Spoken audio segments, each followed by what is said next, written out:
Estamos aqui, eu e o Engenheiro Léo, para um bate-papo sensacional. Peço desculpas do nosso querido Tutu não tá aqui, mas ele tem uma outra live, né? E vamos que vamos. E aí, Léo, como é que tá? Tudo bom? Tô muito feliz. Eu sempre vejo esse cenário na internet, né? Clássico já. E hoje, pela primeira vez aqui, tô nesse cenário. Assim, você já teve... Você teve ontem live aqui, não teve? Tive ontem, do outro lado. Do outro ali. lado, Isso. do outro lado. Mas foi muito bacana.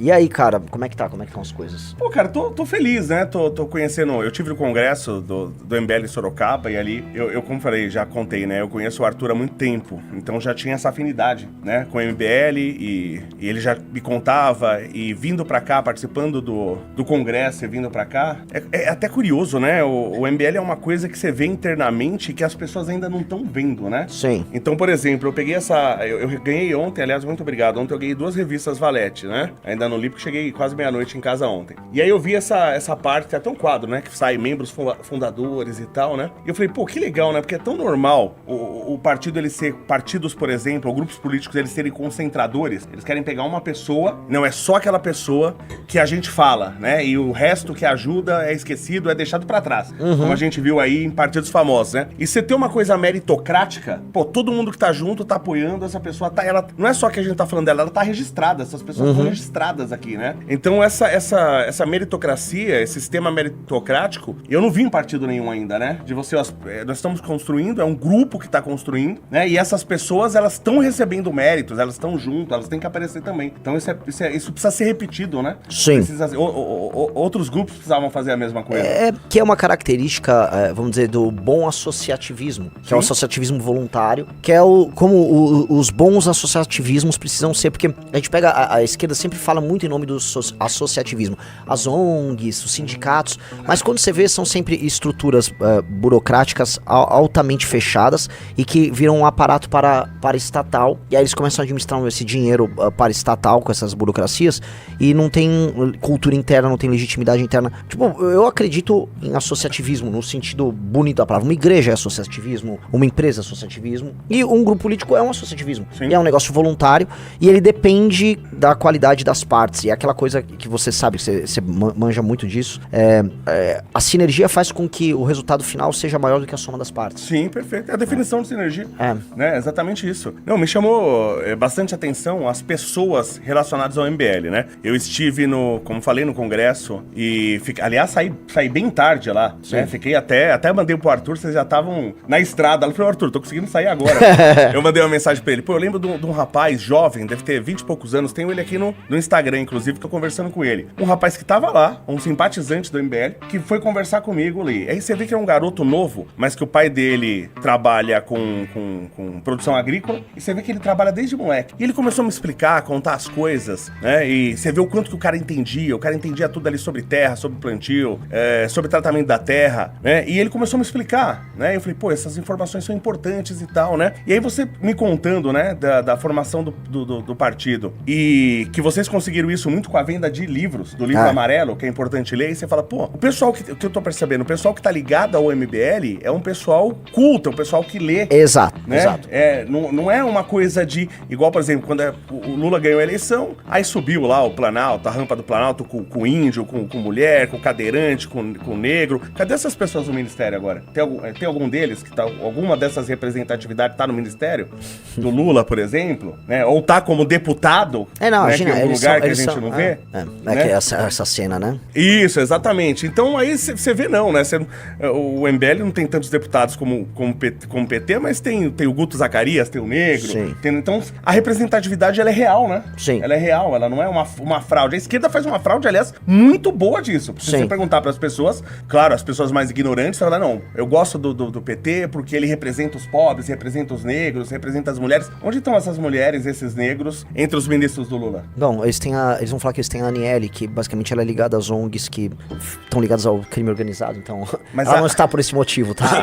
Que é o grande Silvio Almeida. Que é o grande Silvio, assim, quem eles botaram, vamos lembrar, era a Aniele, que é ligada, eu falo aqui, vamos lá, momento processo, Aniele, que tem relações com ONGs que defendem o narcotráfico, sim, ponto. A Aniele é aquela que gastou quase todo o dinheiro Ministério com Viagens? Sim, essa própria. Essa aí? E que participou de um filme feito por uma ONG ligada ao PCC, que contou com a participação de membros do Comando Vermelho do PCC, em que ela e os membros do Comando Vermelho do PCC defendiam exatamente a agenda que a ONG ligada ao PCC defende, que é desencarceramento, ser mais humano com determinados tipos de preso, e que é, vamos dizer, parte inclusive de um manifesto que foi defendido pelo Marcola e pelo Marcinho VP. Então, essa é a nossa ministra dos Direitos Humanos. Eu acho que ela não está lá exatamente por ser negra, ela está lá porque... Então, peraí, então, pelo que você tá me falando, o Marcola, então, ele tem um representante no ministério do Lula, seria isso? Olha, eu diria que... Tô perguntando, tá? É uma boa pergunta. Eu estou perguntando, eu vou responder assim. Eu diria que o Marcola e o Marcinho VP, ele tem diálogos cabulosos através de representantes institucionais em ONGs com figuras importantes do alto escalão do governo do PT. Peraí, então é esse o país que a gente quer. É nisso, né? Eu achei curioso, a gente tava falando ontem do caso do INSS. A gente pode comentar sobre isso? O que você quiser, você tá em casa. Posso fazer um desabafo? Manda. Sobre o INSS? Eu mandei ontem eu vou até... Eu citei alguns países, né? Eu acho que, de certa forma, acabei sendo feliz, porque eram países bem diferentes, né? Então a gente tem e tá me incomodando demais a apatia do brasileiro com esse caso de 90 bilhões. Sim. Isso tá me incomodando, porque ninguém tá se importando com isso. Sim. E se você pegar, né, países, por exemplo, muito diferentes, tá? Como a Islândia, como a Jamaica, né, Macedônia do Norte, Malta, por exemplo, são países completamente diferentes, concorda? O que esses países têm em comum? Eu posso fazer uma lista de praticamente 80 países, tão diversos quanto esses, e eles vão ter todos a mesma coisa em comum. Se você pegar só o que foi desviado, só numa instituição, que o Brasil tem dezenas delas, só em uma, que é o INSS, que foi desviado só em 2023, no único ano, só no governo do PT, isso é maior do que o PIB de cada um desses países, tá? 80 países. Então você vai pegar todas as pessoas do país, todos os cidadãos, todas as empresas, todos os serviços, somar tudo que essas pessoas e empresas produzem, é menos do que foi roubado só em um ano no governo do PT, no INSS, tá?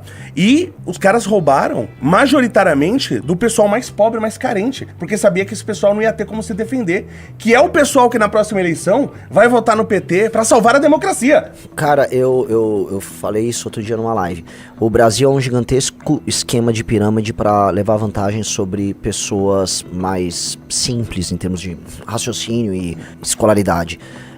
Quase tudo que a gente vai ver aqui no Brasil, praticamente tudo, é isso. Porque, pensa o seguinte, esse escândalo de INSS, pra funcionar, ele precisa de empresas financeiras. Ou seja, e algumas delas, teve gente ligada ao BMG, são empresas bem estabelecidas no Brasil. Sim. Ou seja, existem estruturas profissionais construídas com milhares de funcionários ao redor do Brasil para levar vantagem e enganar esses aposentados. A novidade foi que agora eles arrumaram, vamos dizer, agentes do Estado que facilitam o golpe pra valer. Porque o próprio INSS faz parte. Sim, o INSS, lógico. ele faz parte disso, Sim, ele não é sim. vítima. Não, você, com certeza, assim...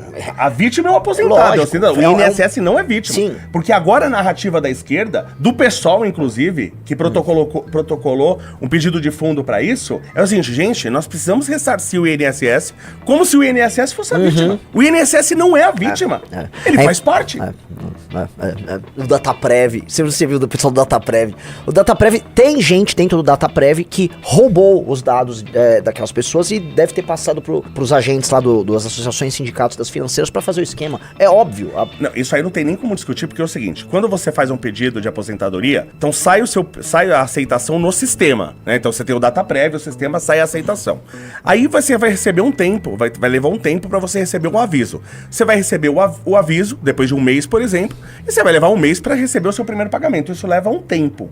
Assim que sai no sistema, que você se aposentou, saiu no sistema, você não está sabendo, no mesmo dia você recebe ligação de banco te oferecendo crédito. Clássico. Então é óbvio Sim. que a lei de proteção de dados no Sim. Brasil não serve para nada para o governo, serve para mim. Eu como empresa, eu tenho que obedecer a lei. Sim. Agora o governo não está obedecendo. Isso, peraí, eu não entendo de lógica e eu trabalho com isso, né? Peraí, sai no sistema, sistema, colocou no sistema, ninguém tá sabendo, porque isso é automático, as pessoas colocam a informação, o sistema aprova. Ninguém está sabendo, você não tá sabendo que você tá aposentado. E o gerente tá te ligando com seus dados, te oferecendo crédito pra ser descontado na sua folha, como?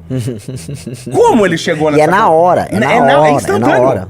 Então, não precisa falar assim como uma teoria da conspiração, não, porque isso aí é sabido. Não, gente, isso pergunta pra qualquer cara que se aposentou agora. Sim. Se ele não tá recebendo ligação.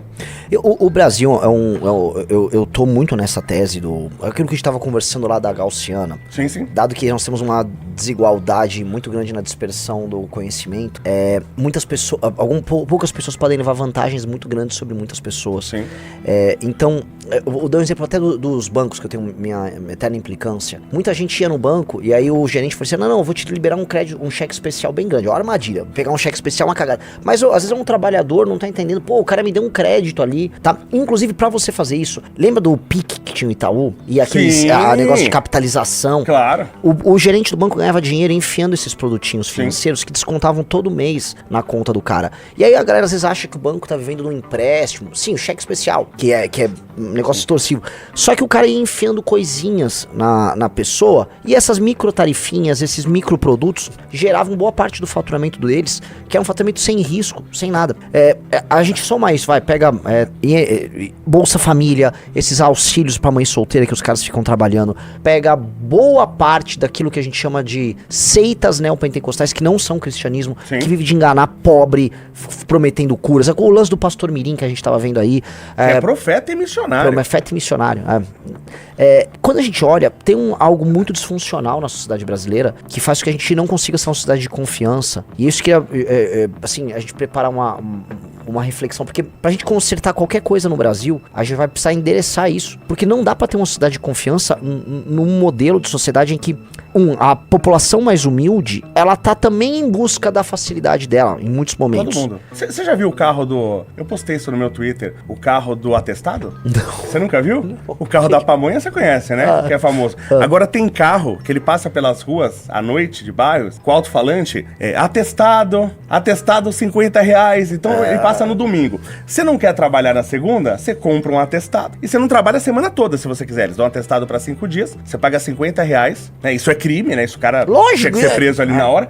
Só que tem um cara fazendo e tem gente comprando. Sim. E quando eu falei que isso é um absurdo, tem um cara que pegou lá e me xingou. E falou assim, você é um pilantra, o cara falou assim pra mim, porque você não sabe o que é você acordar numa segunda, cansado e não querer trabalhar. Eu falei, eu sei, porque eu trabalho 7x7, tá? Desde os 15 anos de idade, eu tenho 31 anos de carteira assinada, tá? E não vou me aposentar, né? Eu tenho 31 anos de carteira assinada. Eu sei o que é isso. Mas se eu tô desse jeito, ou eu não vou trabalhar, tá? Não, olha ali o carro do atestado. Isso. Você falou. Eu não posso... Vamos lá. Tem um fone que você quer colocar aí. Onde é isso? Eu não sei, boa pergunta. Minas?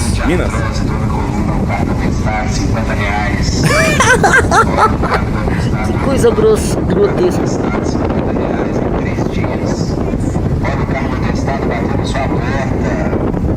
Dando joelho, dando coluna, R$50, 3 dias de atestado. O carro do atestado, o carro do atestado. Mano, é de fuder um troço desse, cara. E é o seguinte, né, porque eu já vi aqui, né, a gente gastar uma fortuna do Estado, pro Estado mandar um agente lá no Amazonas pra roubar uma capivara de um cara. Lembra desse caso? Sim, né? sim. Eu lembro disso. Agora, por exemplo, isso é um crime. Porque pra mim, sei lá, um cara cuidando de uma capivara tá te agredindo de alguma forma? Eu acho que não tá atrapalhando a sociedade de maneira nenhuma. Esse cara é um criminoso. Esse cara tá roubando o contratante. Sim. Tem a placa dele lá, a polícia já foi lá pegar esse cara. Vamos supor que isso é real. Pode ser também que tenham inventado isso aí, né? Um meme, seja uma brincadeira, seja um meme. Mas se isso é real, né? Eles vão ter o mesmo ímpeto, o Estado vai ter o mesmo ímpeto que tiveram pra ir no Amazonas pegar uma capivara de um caboclo. Ela vai ter o mesmo ímpeto pra pegar a placa desse cara e ir atrás dele? Sim, é bizarro. Não vão fazer porra nenhuma disso aí. E como não fazem na maior parte dos temas, eu vou te contar uma coisa. Sobre esse problema moral do brasileiro, né? O cara que compra, ele vende atestado porque alguém compra. Alguém compra. Você tem a demanda, se a oferta tem demanda. Eu falo muito disso, uma das coisas que a gente mais fala, que o maior problema, assim, a gente fala, qual o maior problema da democracia brasileira? Os petistas vão falar que é o dinheiro do o bolsonarista vai falar que é o Xandão. Cara, tem um outro problema, que cultural. Esse é o maior de todos, que é a compra de votos. A base da democracia é a compra de votos. Se você for pra São Paulo é uma cidade, uma capital. Boa parte do voto na periferia é compra de votos. Se eu for pra Vinhedo, que é a cidade que meus pais moram, uma cidade com o IDH de Vinhedo é igual ao da Itália. Caraca. Dito isto, boa parte dos votos são comprados. Americana, IDH alto, voto comprado. Agora, se eu for pra um sertão, se eu for pra uma cidade pequena no interior do Nordeste, interior de Minas, 60%, 70% dos votos são comprados. Sim. Comprados. Que povo é esse que transaciona o voto e que depois diz que vive numa democracia? Não tem democracia no Brasil. Não, isso sem dúvida. Esse é de longe o maior problema, porque você fala assim, pra que serve o orçamento secreto? Pra que serve os grandes esquemas de superfaturamento e corrupção e os pequenos esquemas? São pra sustentar essa estrutura. E conforme a gente foi entrando na política, a gente foi descobrindo isso. E todo mundo fica puto, não, vamos punir os políticos, vamos, mas e a pessoa que tá toda eleição vendendo voto? Sim. São milhões de brasileiros, assim, vamos botar aí, no mínimo 1 ou 2 dezenas de milhões de brasileiros que vendem o voto. E eu não tô falando assim, vendi pelo Bolsa Família, vamos falar que é uma coisa mais etérea. Não, eu estou falando do cara que chega político oferece, vou te dar uns sacos de cimento, tal, manda aí uma grana pra tua família, vai votar em mim, sabe onde é a sessão eleitoral onde eles votam, já faz o cálculo de quantos votos vai ter na sessão eleitoral e acompanha ali. Os caras, isso assim, pra gente entender, isto é a base daquilo que a gente chama de democracia. E ninguém fala nada. Não, democracia no Brasil não existe, mas uma coisa que a gente faz, o brasileiro faz, eu já fiz isso também, tá? É colocar o brasileiro como um povo desonesto. E o brasileiro como povo, ele não é desonesto. O brasileiro não é que o brasileiro, ele não é. Só que a gente tá vivendo numa cultura que é assim, o cara ele tá vendo todo mundo levar vantagem. Então ele levar vantagem é um jeito na cabeça dele de ele tá no jogo, de ele não estar sendo lesado. Você entende? Ele não tá levando a vantagem por muito, é o normal. É um jeito, ele entrar no jogo, é um jeito de ele não estar sendo lesado. Por que eu tô falando que é assim?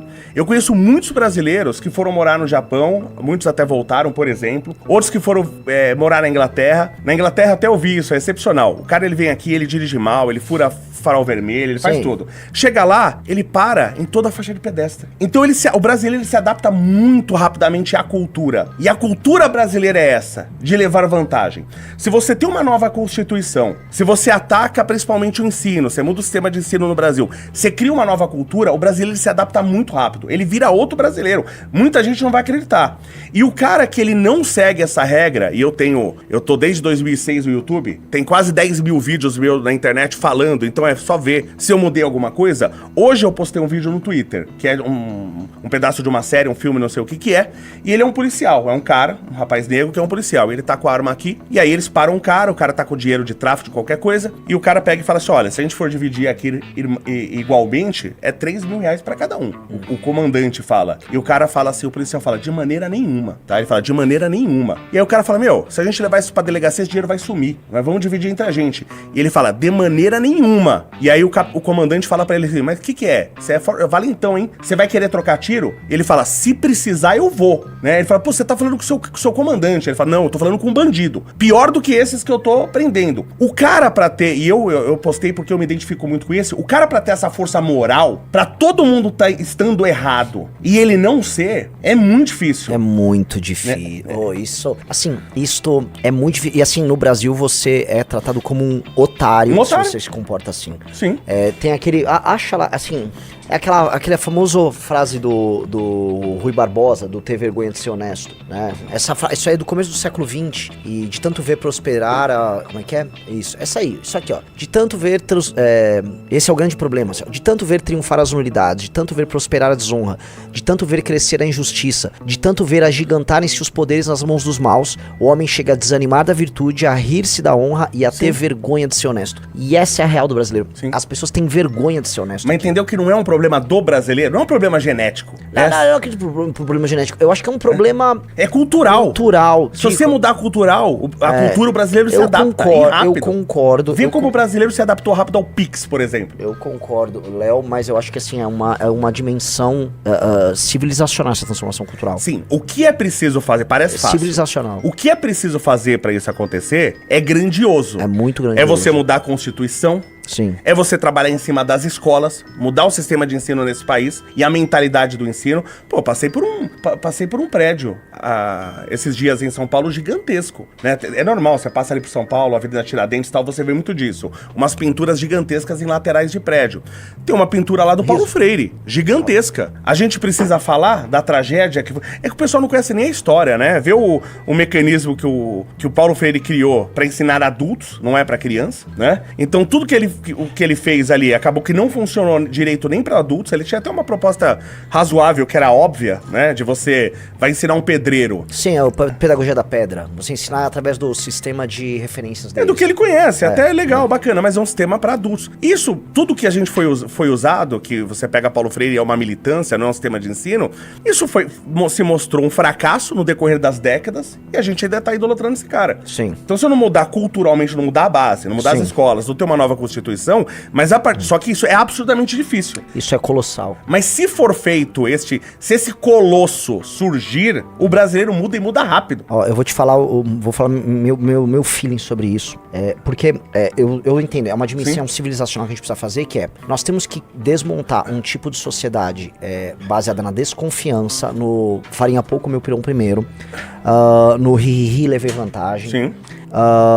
Num quase niilismo, em que as pessoas acham que tudo é uma esculhambação e tudo precisa ser uma esculhambação, num hedonismo que resulta disso, que funciona da seguinte maneira: já que eu não posso esperar muito de nada, deixa eu fruir meus prazeres aqui, deixa eu curtir a vida. Que essa coisa do brasileiro, você já viu falar da armadilha da renda média que os países passam?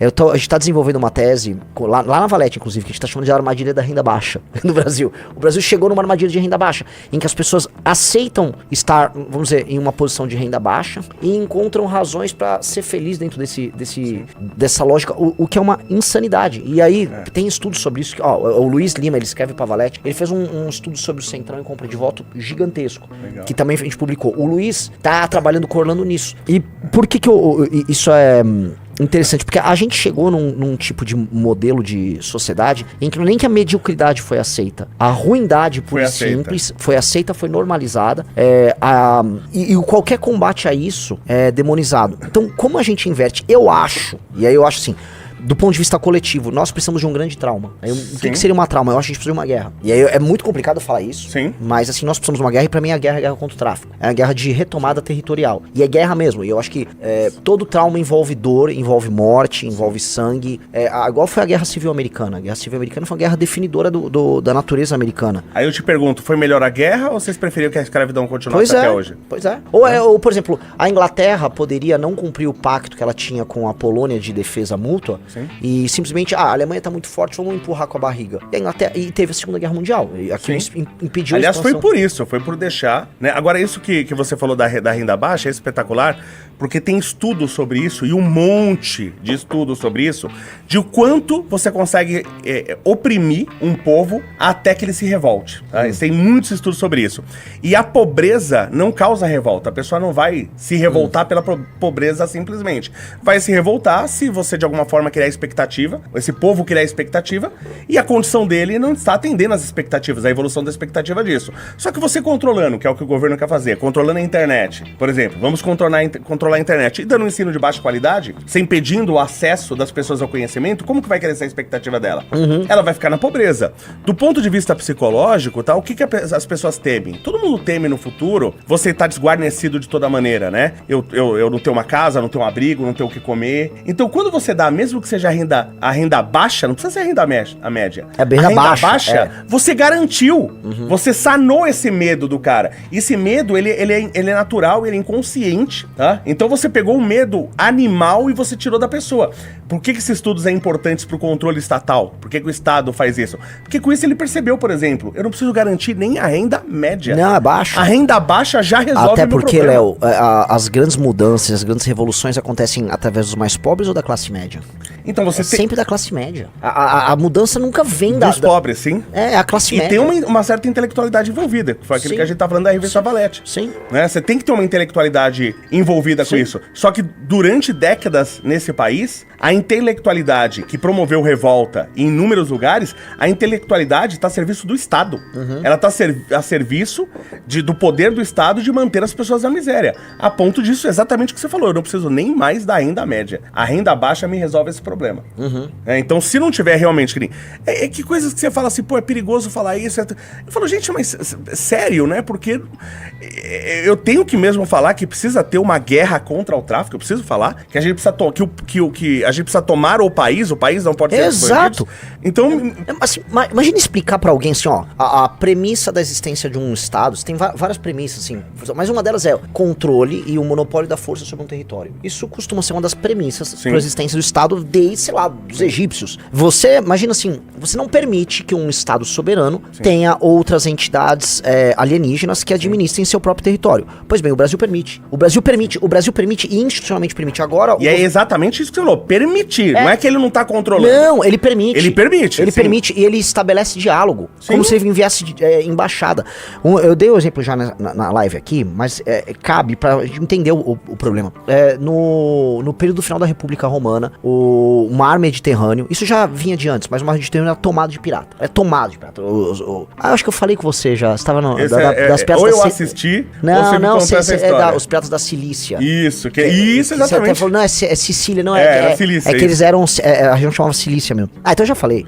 Mas assim, a guerra era isso, Pompeu foi dado um poder dele pra declarar guerra e poderes supremos pra eliminar. Não é isso que a gente tem que fazer? Mas é vantagem pro agente estatal que o tráfico, a milícia cuide. Uma pergunta, mas você acha que é vantagem? Assim? Muita vantagem. Por quê? Porque eu ia te fazer, eu vou fazer um exercício aqui. O que o governador do Rio ganha com isso? O que o Barroso ganha com isso? Não sei exatamente se é o Barroso, vamos até tomar cuidado, né? Pra gente não sair daqui preso. Eu tô falando da DPF das favelas. É que eu tô preocupado de eu sair daqui e ter o carro da Polícia Federal ali me esperando.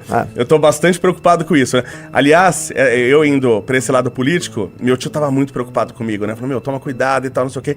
Você pode ser preso. E curioso assim, ele tava com medo de eu ser preso pelo que eu falo. Ele não tem medo de eu ser preso por roubar. Sim, ele me conhece. Ele é meu tio. Vai falar umas merdas aí, né? Vai falar umas verdades. Ele não tem nenhum medo de eu ser de eu ser preso por roubar. Mas ele tem medo de eu ser preso pelo que eu falo, porque a gente não tem liberdade. Que aliás, é a base da Constituição americana, né? A liberdade, você tem a primeira emenda, você tem primeira emenda, a liberdade de expressão, segunda emenda, você ter direito à arma. Olha o que é a base, né? Porque fez isso funcionar. Mas vamos lá.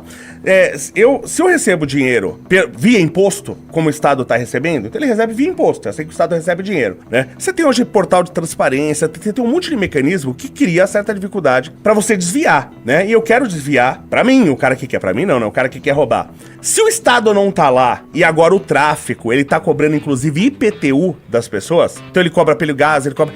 Eu que liberei, eu pego o dinheiro que eu quiser, não passa pelo portal da transparência. O Estado vai receber menos dinheiro, mas os agentes estatais que liberaram isso aí, eles recebem quanto eles quiserem, porque o tráfico não está publicando dados no portal da transparência. É o Estado que tá. Então isso aí é genial. É terceirização, né, que as empresas fazem.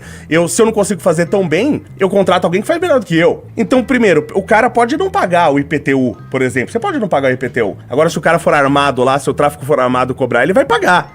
Assim, pegando o caso carioca, o que acontece? Vários serviços públicos que são feitos através de concessões, eles não são pagos pelas pessoas. Por exemplo, a conta de luz, todo mundo compra tem um gato ou paga algum serviço clandestino. Hoje você tem até o CVNet, que é um serviço de Hoje internet. Não, faz tempo, tá? Eu vejo isso aí há pelo menos 15 anos no Rio de Janeiro. Como você não tem, as favelas, as pessoas não têm título de propriedade, sequer existe IPTU formal. Então, os sistemas de arrecadação naturais do Estado, nesses lugares clandestinos, eles já são bem precarizados.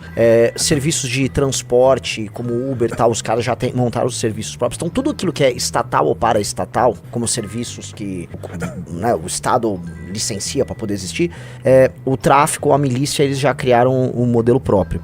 Então, o que tem, assim, naturalmente, ao meu ver, um Estado paralelo. Sim.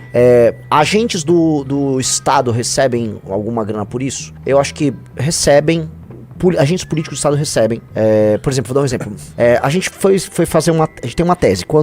Era um insight. Quanto mais pobre, mais voto no centrão. Não é quanto mais pobre, mais voto na esquerda. É quanto mais pobre, mais voto no centrão. Isso é eleições pro legislativo. Certo. Porque o centrão é o cara que mais compra voto. Sim. Então, a gente foi entender no Rio de Janeiro, né? Então, os políticos os políticos de centrão votados em bairros e comunidades controladas por milícia e tráfico, eles vão atender a agenda da milícia e do tráfico no legislativo e vão nomear gente dentro do executivo do Rio de Janeiro.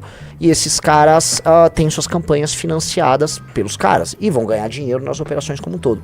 Uma coisa engraçada disso, quando é no tráfico, regiões controladas pelo tráfico, muito centrão e um percentual maior de esquerda. E quando é milícia, muito centrão, um percentual maior de direita. Mas maravilhoso. É mais centrão. Sim. O cara então tá votando sempre também, de certa forma, em quem tá oprimindo ele. Isso. Exato. É maravilhoso. É maravilhoso isso. O cara, ele tá, na verdade, ele tá cuidando, ele tá costurando o chicote que bate nele. Exatamente. É uma coisa isso maravilhosa. Exatamente. E aí você pegar um lugar como o Rio de Janeiro, então assim, isso aqui eu queria te passar porque você gosta de material mais técnico pra trabalhar. Esse aqui é um material que a gente tá trabalhando lá na Valete, que a gente criou um índice de centrão, que existe uma correlação direta entre centrão e IDH. Então, e aí você vai pegar, a gente tem as tabelas do Rio de Janeiro.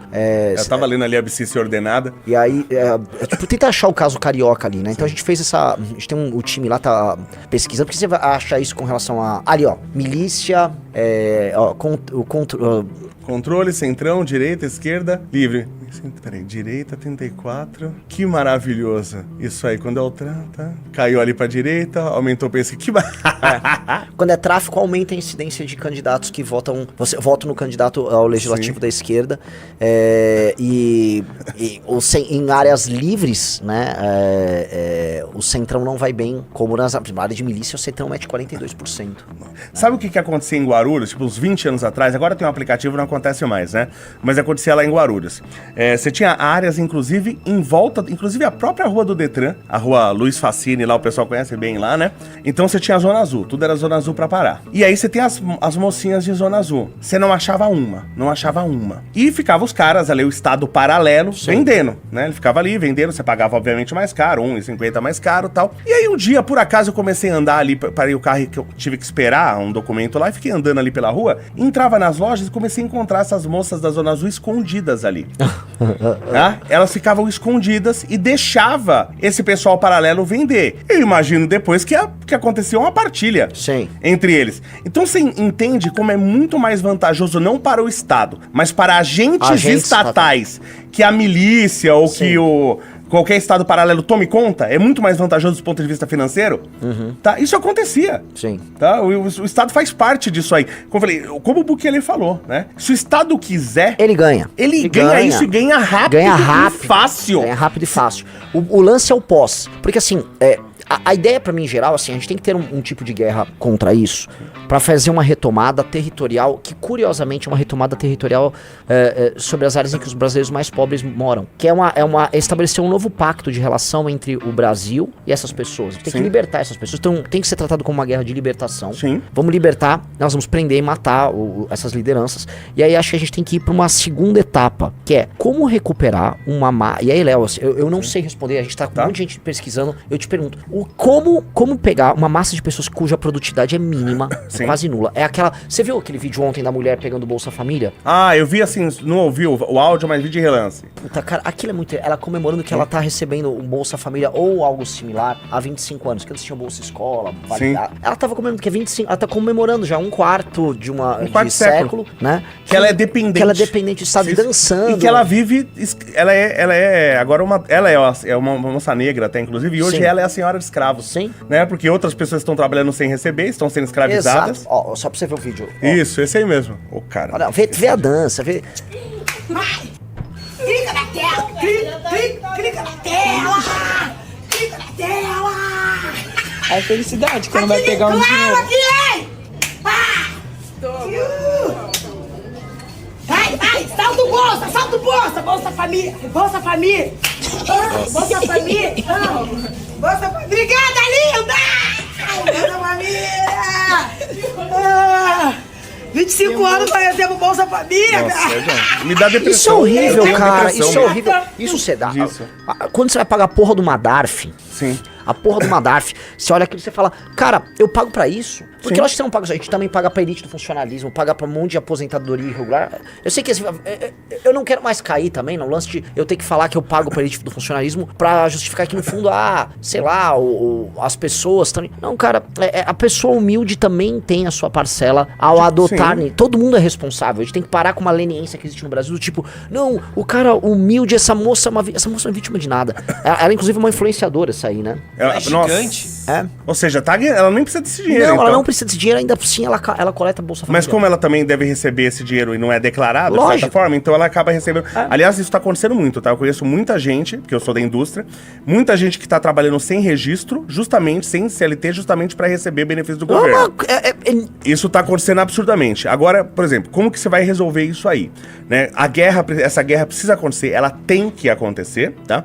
Só que não vai adiantar se a gente não tiver uma nova Constituição. Sim, não, Né? Da onde eu tiro isso? Lê a Bíblia, tá? Paulo, acho que se não me engano, é o apóstolo Paulo que fala sobre isso, se puder achar isso aí e colocar, ele fala sobre o cara que comete crime, o cara que assalta, o cara que rouba. O cara que rouba, né, ele não quer, você precisa matar ele, o cara que rouba, mas ele tem que trabalhar e pagar para aqueles que não têm. Ele tem que pagar pelo roubo que ele fez, tá? O apóstolo Paulo fala isso.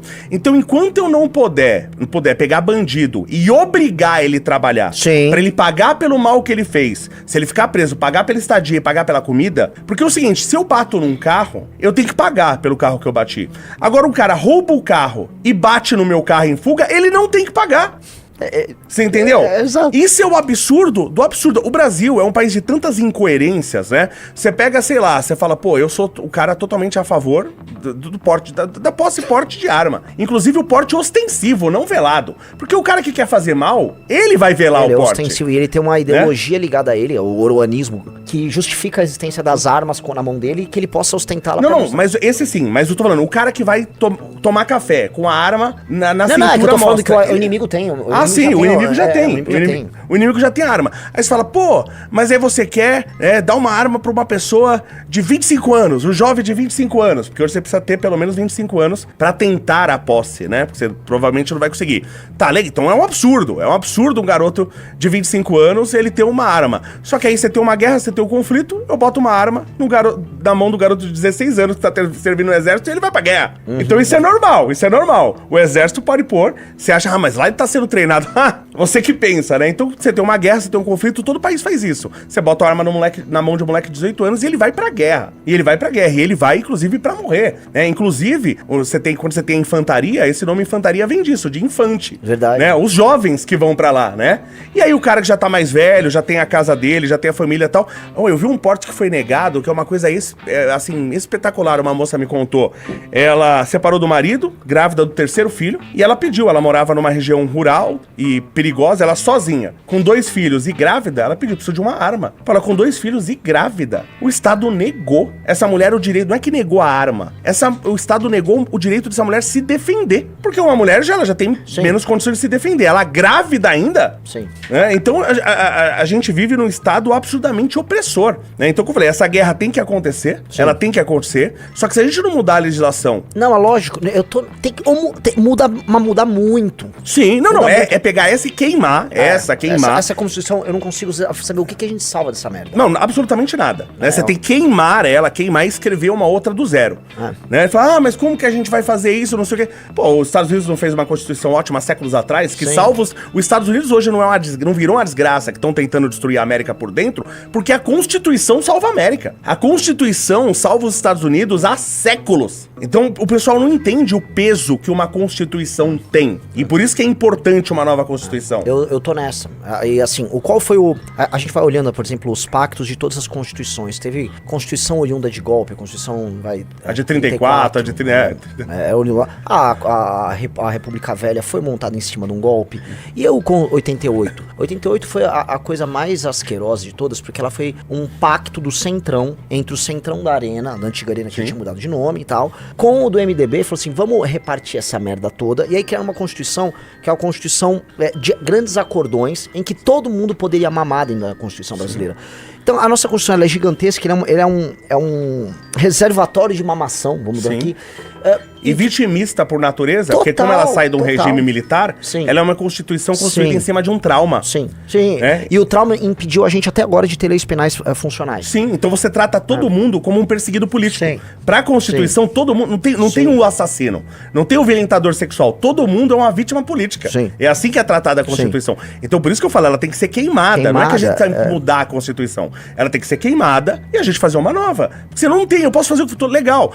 Eu vou lá e tomo de volta todos os morros do tráfico. Mato todo, porque não é prender, é matar mesmo. Né? Chegar lá, elimina lá os traficantes perigosos, assassinos, gente lá que tem dezenas de assassinatos e violências sexuais nas costas, tá? E o cara tá lá. Então você chega, mata, libera todo aquele povo. Agora tá lá aquele povo pobre, sem ensino fundamental. O que vai acontecer com ele? Logisticamente apartado do mundo real. Sim. Que olha a merda. Assim, a gente tá falando, Léo, se a gente for falar, vamos liberar essas áreas. Se a gente for falar das periferias, regiões metropolitanas das grandes capitais brasileiras, região metropolitana de BH, porra, Rio de Janeiro, em grande pedação, São Paulo, não vamos negar São Paulo, Fortaleza, Salvador e tal. Cara, a gente tá da dezena de milhão. Sim. Como a gente reinsere essas pessoas? Não é uma pergunta fácil de responder. Quem vai financiar isso? Por isso que os próprios bandidos, os presos, os que sobrarem presos, eles têm que trabalhar, porque eles têm que fazer parte do financiamento disso. Do processo, de uma coisa de um pacto nacional de... Isso. Quem vai... Não porque é a gente no Brasil, primeiro, o cara que rouba, o cara que...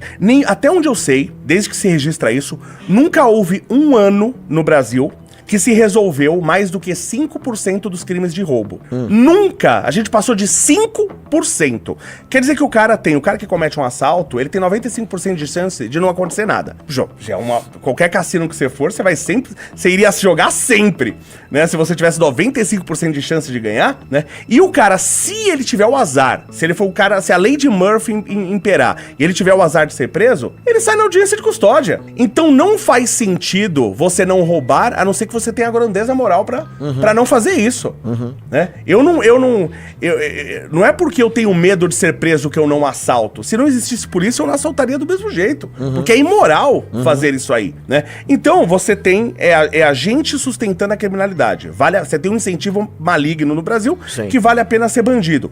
E o cidadão de bem tá sustentando isso. A gente precisa inverter. O bandido tem que sustentar essa revolução. Então como que eu vou financiar um bom ensino, uma qualidade de vida para essas pessoas que eu vou libertar do crime? O criminoso vai financiar também. Ele vai ter que ser parte.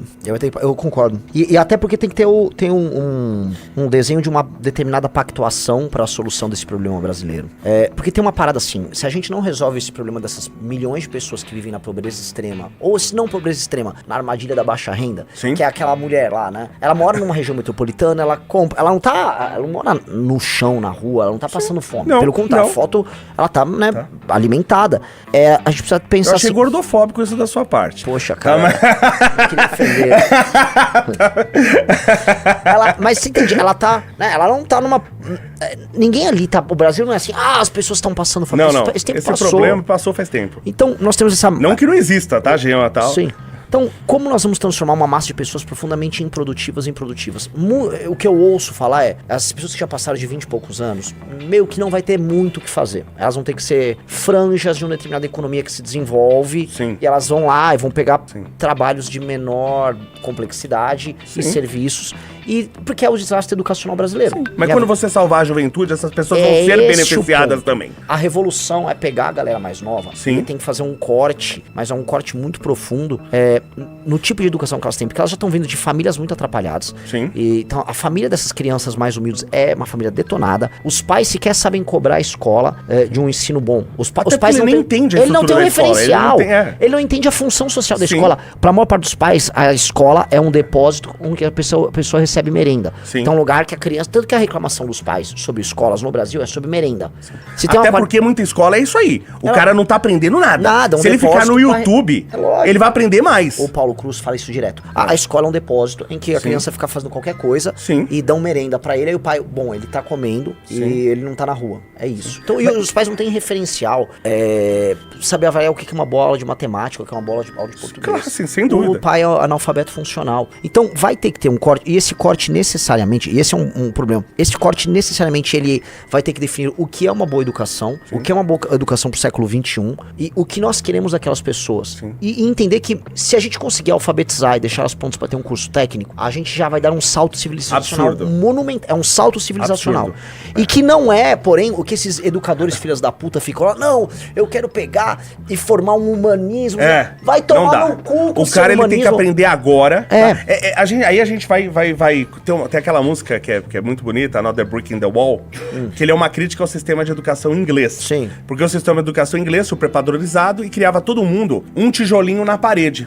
Porque se os tijolos forem desiguais, você vai ter dificuldade de fazer uma boa parede.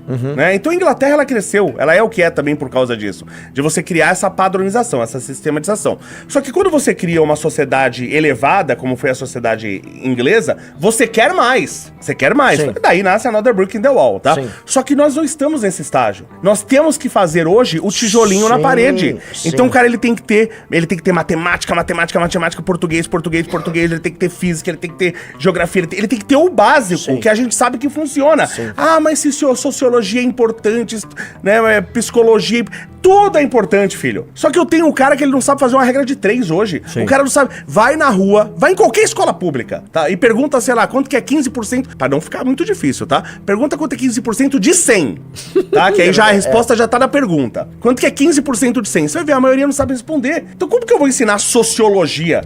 Que é algo extremamente complexo.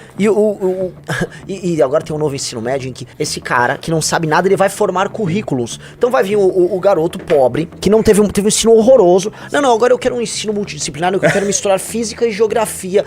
Ele não vai ter essa reflexão. A reflexão dele é tigrinho, putaria. É isso. E aí ficou esse bando de educador chapado de maconha. Não, veja só, porque nós vamos construir uma educação em que há uma abertura para que o estudante possa mesclar a interdisciplinariedade. Você já viu a quantidade de matérias que tem hoje na escola? É bizarro. Meu sobrinho me mostra, eu falo, gente, como é que você aguenta? Não. E não existem professores para aquelas matérias. Claro que não. É tudo gambiarra. Sim. O Paulo Cruz contou assim, tem umas gambiarras que ele foi colocado, aula de felicidade, aula de como... essa eu quero fazer. Como é que se ensina a ser feliz? Tem felicidade. Eu quero aprender essa. Tem uma, tipo assim, mundo moderno. Sim. Mundo moderno. Tem aulas de mundo moderno. O que é mundo moderno? É como que você quiser, mundo moderno. Eu fiquei preocupado, até Você viu agora, foi anunciado o novo Papa, né? Já achei legal o nome, né? Leão XIV e tal. Eu tô todo emocionado com o Leão XIV. Não, porque assim, você saiu do Papa que era Francisco, interno, veio de uma humildade e tal. Achei um nome forte, achei interessante. Mas esse Papa falou assim, a igreja precisa ser moderna, algo assim que ele falou, a igreja precisa ser moderna. Eu acho bacana, eu acho interessante, mas o que quer dizer isso? Eu fiquei preocupado. Porque se assim, a igreja vai ser moderna, porque ela vai usar a internet, ela vai usar a tecnologia pra atingir as pessoas e trazer essas pessoas, tá, pra igreja, pra aquela estrutura tradicional, que é o... Acho que talvez nunca na história desse país a gente precisou de tradicionalismo e conservadorismo. Sim. Né? Nunca na história desse país a gente precisou tanto. Então se a igreja for fazer isso, ótimo. Agora se a igreja for se transformar em uma coisa moderna, então toda... Ah, não, gente, a pessoa agora tá... O filho dela, na verdade, é um bebê reborn. Ah, bacana, isso é... Não, gente, para. Então eu tô preocupado agora com os novos caminhos da igreja. Saí do assunto, mas eu fiquei preocupado agora com o que ele quis dizer com isso, né? Porque você tem muita coisa hoje na escola, é assim, que é uma aula que as pessoas, inclusive, estão dando o que quer, porque a aula não define o que ela tem que ser. Exato. E como você tem muita matéria, escola serve... Eu preciso formar as pessoas. Até a gente fala de formação acadêmica. Pra você formar, é você pegar aquilo e você bater, ensinar. É como construir uma parede. Você vai pôr um tijolo. Isso, na verdade, Henry Ford, ele falou... Ele criou, né, sistema de especialização e tal, a linha de produção. E isso é importante pra funcionar. Agora, se eu tenho 15 matérias, e é 50 minutos de uma, 50 minutos de outra, como é um monte de matéria, o cara tá fazendo prova o ano inteiro, ele não tá se formando em nada. Ele não tá aprendendo nada. Eu preciso reduzir essa grade. É óbvio! E aí você vai arrumar uma puta briga, porque o professor não vai querer. Sim. Né? O professor agora... Que notícia boa, desculpa. Vamos lá? O Paulo Cruz, ele tá gravando uma série de vídeos sobre isso. Legal. Que é professor, importante. Ele é professor de escola pública. Sabe o que rolou? Surgiu uma comunidade de professores ao redor dos vídeos dele, falando exatamente isso. Falou, gente, meus alunos têm que aprender português, matemática, o básico do básico. E aprender do básico, forte isso, e aprender bem. Porque aí ele escolhe o que ele quiser, ele consegue fazer o que ele quiser depois. E aí fica essas punhetações sobre... Não dá, cara. E isso é desesperador, porque fica essa galera... Não, mas você não acha que o aluno da escola pública não deva ter um ensino universalizante? Meu amigo, o aluno comeu salsicha com miojo no almoço. E ele quer garantir o emprego dele, ele não tá preocupado com o ensino do aluno. Ele tá cagando pra isso. Ele quer garantir o emprego dele, então não pode... Você tem aquela matéria inútil, mas não pode sumir. Cara, isso tá acontecendo nas universidades. A Universidade de Engenharia, o número das matérias de engenharia diminuíram pra caramba. E aí você entra umas matérias que eu não sei nem o que é. Sim. Isso tá acontecendo em engenharia, que era em tese era mais blindada. Sim. Disso aí era engenharia praticamente. Sim. E imagina na escola pública. Sim, nem tá tendo boom agora de cursos barbantes de medicina. Faculdade merda de medicina pra suprir a necessidade. Sim. É desesperado. Léo, a situação, eu acho que assim, a situação brasileira é um apagão desesperador em todas as áreas. Por isso, novamente, que eu acredito, é repactuação, nova Constituição, e por isso que eu falo assim, a gente vai falar vibe, porque a gente tá montando partido, a gente não vai falar de nada além disso. Sim. Porque não existe resposta além disso. A não ser que a gente se torne assim, vamos nos tornar tipo uns caras amarrados no Estado, fiz um bom trabalho aqui e ali. E sabe o que é legal que eu vi? Por exemplo, eu conheci o Kim, o Arthur, né, várias pessoas do MBL, o Paulo Cruz, por exemplo, né, entre várias pessoas. Sabe o que é legal que eu vejo aqui e eu não vejo em outros partidos? Imagina, por exemplo, a Samia Bonfim, tá? Será que eu posso falar? Não sei. Vamos supor que acabe o Estado, né? Ou que acabe o partido dela, o pessoal. Ela vai trabalhar do quê? Que qualificação ela tem? Samia? Do que ela vai trabalhar? O que ela vai fazer? Eu tô tentando pensar, assim, eu tô tentando ser generoso. Você vê que eu tô tentando refletir aqui, eu não sei, cara. Você tem um monte de pessoas em outros partidos, um monte, que se acabar o partido, ele não arruma emprego de faxineiro. A pessoa não tem capacitação nenhuma, tá? Sim. A própria Aniele que foi colocada, ela foi colocada com salário absurdo, acho que era, verifique essas informações, ela teria sido colocada, né, com salário de 40 e poucos mil reais como conselheira de uma metalúrgica. Sim, é verdade. Né? Eu tenho certeza que se eu perguntar pra ela o que é aço, ela não sabe. Não. Eu tenho certeza. Olha aí. É na Tupi, Isso. Agora, por exemplo, tá? Eu não preciso de... Aliás, eu perco dinheiro entrando pra política, tá? Arthur, Paulo Cruz, todos esses caras, eles não precisam disso. Eles não precisam disso, tá? Então já tem uma diferença aí, né? Que são pessoas que têm um ideal. Que se isso aqui acabar, eu vou trabalhar de outra... Aliás, eu tenho uma empresa, já trabalho... Eu vou trabalhar de outra coisa amanhã, tá? E ganho mais, tá? E ganho mais. Sim. Não que eu ganhe nada do MBL que eu não ganho, então já deixar claro isso aí. Mas eu entendo o ponto. Mas você entendeu? Quando você vê um grupo de pessoas que você fala, essas pessoas não precisam disso. Elas estão aqui por quê? Sam é formada em letras. Agora sim, agora eu já vi que ela é uma pessoa... altamente capaz. Altamente capacitada. Não, porque teve uma, não é ela, teve uma outra que era presidente da Uni, que ela tava há 8 anos. É a Karina Vitral. Karina Vitral. Era letras também ou não era? É sempre esses. Uma coisa assim. Letras, história, sociologia... Como você consegue ficar 8 anos... Gente, se eu ficar dormindo em todas as aulas, eu me forme menos que isso. Sim. Se eu for pra dormir nas aulas. Sim. Então são essas... Você concorda que uma pessoa como essa, ela vai mandar currículo pra tudo quanto é empresa, ela não vai arrumar um emprego? Ela depende do partido, do Estado, entendeu? Sim, ela faz por ela. Assim, eu não acredito que todo esquerdista é incapaz. Porque eu não acho que... 35%. Eu vou jogar uma provocação. Então, eu vou fazer o meu chapéuzinho preferido. Se você for pegar as pesquisas de inteligência nos Estados Unidos, a maior parte das pessoas altamente qualificadas são progressistas. E você vai pegar, vamos dizer, boa parte da galera do Vale do Silício é progressista. Sim. Então você tem pessoas que são progressistas e são altamente eficazes. Agora, o agente político progressista, esse cara, ele é uma doença. Sim. É uma doença. Porque realmente eles não... Você pediu pra trocar uma lâmpada, eles não sabem. É muito complicado. Porque tem um problema de formação de elites em que, de fato, você vai pegar os lugares... Aqui em São Paulo, se for numa boa agência de propaganda, você vai ter esquerdistas tocando coisas. Se eu for num banco, se for numa Faria Lima, eu vou encontrar. E quando foi a última vez que você viu uma propaganda espetacular, como a gente teve as da Varig, por exemplo, entre tantas outras? Porque eu vejo as propagandas hoje, elas são patéticas, elas são ridículas. São, mas o que eu quero dizer assim, eles são pessoas minimamente funcionais, pra dizer o mínimo, vai. Ou um cara que trabalha no Vale do Silício, por mais que, Sim. Vai, sabe, são pessoas, a gente pode falar que eles são funcionais. Eu queria entender assim, a doença que faz com que pessoas funcionais abracem um tipo de visão de mundo que é suicida, esse é o ponto que eu não consigo entender, e elas se tornem, vamos dizer, escravos de pessoas pouco funcionais. funcionais. Porque eu posso pegar, se der o exemplo da Sâmia, eu posso pegar o Glauber, que é o marido da Sâmia. Inclusive o cara mandou um superchat e falou, o Glauber tá no Espírito Santo, ele tá rodando o Brasil pegando apoio.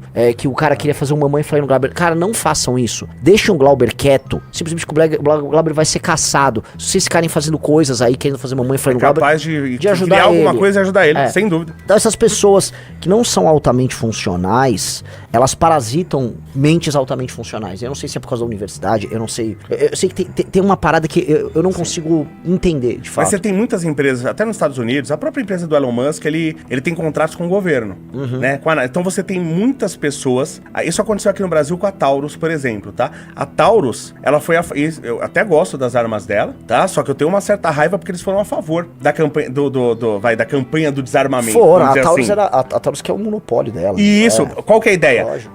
Todo mundo vai perder, né? Muito menos gente vai ganhar com isso, mas eu vou ganhar, eu estou no meio de quem vai ganhar. Então mesmo esse cara funcional de esquerda, ele via de regra, ele tá nesse grupo, né? Que eu acho incrível artistas. A arte, o consumo com arte, onde você acha que se gasta mais com arte? Nos Estados Unidos ou em Cuba? Né? E pode ser per capita, não precisa ser pelo nome do país, tá? Pode imagino ser... que per capita também, lógico. É óbvio, né? O nome de Maslow, o cara tá... Será que o cara gasta pra ele ver um show, por exemplo, de ópera ou de qualquer coisa dos Estados Unidos, ele gasta 300, 500, 600 dólares. Que tem cubanos que eles passam um ano com isso aí, né? Então a arte, ela reduz muito, desculpa, a arte, o esquerdismo, você tem um país de esquerda, ele reduz muito o consumo com arte. Mas por que esses artistas apoiam? Porque eles estão no grupo que vão ganhar. Todo o resto vai se ferrar, todo o resto dos artistas vão morrer de fome. Mas foi liberado em 2 anos 30 bilhões, só de lei Rouanet pra artista. Então este grupo que tá apoiando, este vai ganhar e vai ganhar mais, sendo de esquerda. Então são tem um grupos. estímulo direto aí fazer isso eu percebo não só em arte, mas assim, cara, eu conheci alguns dos caras mais inteligentes na faculdade que eu lá na Sanfran, foram trabalhar em ONGs e organizações meio esquerda e depois disso eles foram parar em Big Tech. Eu tenho um amigo meu que foi parar na Google, virou jurídico do Google, altamente progressista, mas ele já vinha, assim, ele passa a exercer na Google essa visão de mundo por ter passado por um tipo de ativismo. Outros foram, um cara que era veterano meu é o Pedro Abramovay, que é o representante de George Soros foi pelo menos o representante de George Soros no Brasil. Era um cara brilhante, mas assim... Mas você entende que esse esquerdismo, ele é um passaporte? Ele então vai abrir portas pra ele. Sim, vira uma espécie de um idioma próprio, é um idioma ideológico deles. Sim. Que se você não fala o idioma, eles nem entendem o que você fala. Sim. Um idioma mesmo, tipo, se eu não falar as palavras certas, eu sequer adentro dos ambientes deles. É verdade, é muito autoritário isso mesmo. Por exemplo, na parte da cultura e arte é o mais óbvio, porque assim, se você não passar os sinais certos, você não existe. Sim. Você não tem como participar de qualquer cena cultural. Em Los Angeles, os artistas cristãos são perseguidos. Eles são perseguidos. Se você não for de esquerda, não abre espaço pra você. Agora tem um lance, aí eu assim, não sei se é neurociência que explica, mas por que os melhores artistas / comunicadores caem para essas ideias? É um caminho natural, é no sentido de pessoas que têm maior acho que é o Jonathan Haidt, mais um outro cara tem estudos sobre isso. Do tipo, se você tem uma abertura ao novo maior, você tende a ser mais progressista. Então esse cara que tem uma abertura ao novo, ele tende a ser mais progressista e ele também tende a ser melhor em comunicação, em artes, etc. Esse tipo de gente, portanto, que tem esse tipo de mentalidade, que vai ocupar essas posições de arte, eles vão acabar... É muito difícil você conseguir ter um cara que será um bom artista... Talvez a gente esteja confundindo as coisas aí, né? Assim, por exemplo, é normal isso, inclusive tem estudos sobre isso, tá?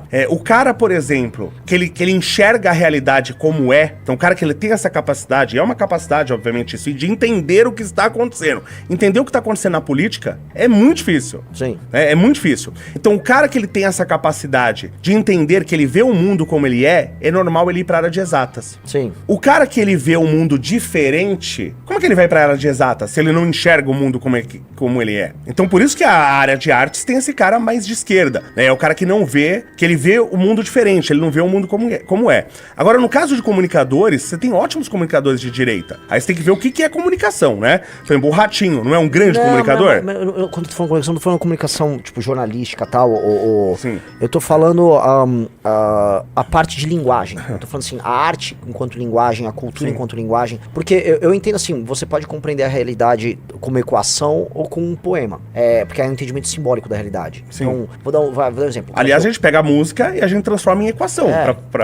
O Bob Dylan, pra mim, é um cara assim, você pode entender a realidade com uma peça científica ou com uma peça arte. A arte tem esse poder de elevação. E, em geral, essas pessoas têm essa abertura, é uma abertura pra experimentar formas e uma abertura pro entendimento complexo do simbólico. Essas pessoas tendem a ser progressistas. Assim, é meio que talvez é uma tendência que, ao longo da humanidade, antes mesmo de existir o progressismo, como a gente chama, antes do Marx nascer, essa abertura da pessoa que vai pensar diferente, ela permitiu isso. A questão Você acha que ela é mais progressista? Eu acho que ela, olha só, ela tenta colocar no seguinte termo. Antes de existir o Karl Marx, quem eram essas pessoas? Como elas faziam isso? As rupturas artísticas ou a criação artística ou a inovação de pensamento, ela se enquadraria no quê? Em termos de visão política, dado que as categorias que a gente trabalha, elas não existiam. Eu vou dar um exemplo. O Platão seria o quê? Aristóteles seria de direita ou seria esquerda. O quê? Isso é maravilhoso. Aí que tá. O Sócrates, por exemplo. O Sócrates, ele foi tratado pela elite religiosa conservadora ateniense como um cara que deturpava a juventude. Posto isso, ele é o pai da ideia de que tem um transcendente ali Pô, o cara, como a gente encaixa? Em que categoria a gente vai pôr esses caras? Vamos lá. Você não gosta muito de Star Wars, né? Não, eu gosto o suficiente. Eu assisti, eu não sou, mano, tem um cracudo, mas eu conheço. Eu gosto de Star Wars particularmente. Aí tem um momento que alguém pergunta não lembro agora exatamente quem, que alguém pergunta pro Mestre Yoda e fala, não, acho que é até o Anakin ou é o... Bom, não importa também, é o filho do Anakin lá, esqueci, né? Mas tudo bem. Aí ele pergunta assim, o lado negro, ele é mais forte? Porque ele vê os caras soltam raio, os caras não sei o quê e tal. Né? Ele é muito mais legal. É muito bom jogar com os caras do lado negro. É divertido, né? Então ele pergunta, o lado negro é mais forte? E o Mestre Yoda responde, não é mais forte, ele é só mais fácil. Ele é mais fácil e mais rápido. Então a arte na esquerda, vamos lá, a arte dentro da arte, que a gente conhece como arte e tal, ela é muito mais fácil.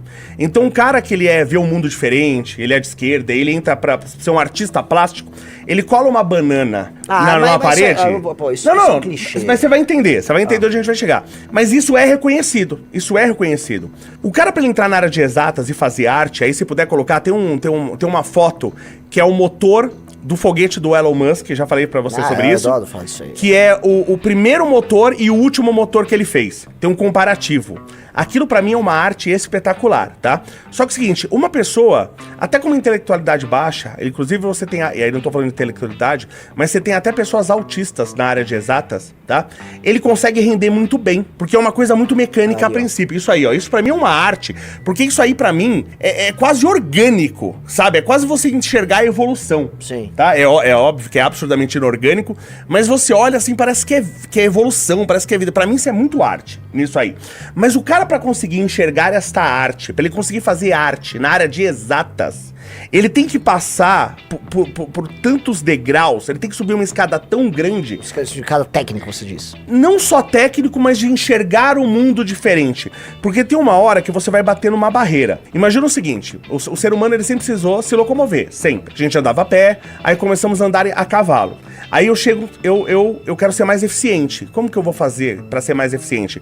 Eu vou fazer ferraduras melhores, eu vou fazer celas melhores, eu vou trabalhar na alimentação do cavalo. É isso que o cara normal faz. São os ganhos graduais ali. Isso. O que o artista vai fazer? Mudança conceitual. Ele muda o conceito, ele enxerga diferente. Ele fala, não, peraí, se eu fizer uma bicicleta... É o Adrian Newey na Fórmula 1, que é um projetista de carro. Ele vem com um conceito novo, depois ele desenvolve conceito novo. Você concorda que isso é uma arte absurda? Lógico que é. Mas pro cara chegar nesse nível de arte, na área de exatas, ele tem que passar por um caminho muito árduo. Imagina, mas... No lado de artes normais é muito mais fácil. Eu não sei. Assim, pra você ser o grande artista, lógico, desse lado também é tão árduo quanto, né? Mas é que no lado de exatas você não vai ser reconhecido se você não estiver lá em cima, você entendeu? É que assim, existe um teste do tempo. Sim, o que torna uma arte, um clássico, tem esse teste do tempo. Assim, o crivo do tempo, postei ontem no Twitter. O crivo do tempo é poderosíssimo. Ele vai determinar, assim, o que vai te restar, o que é tão poderoso que o teste do tempo, que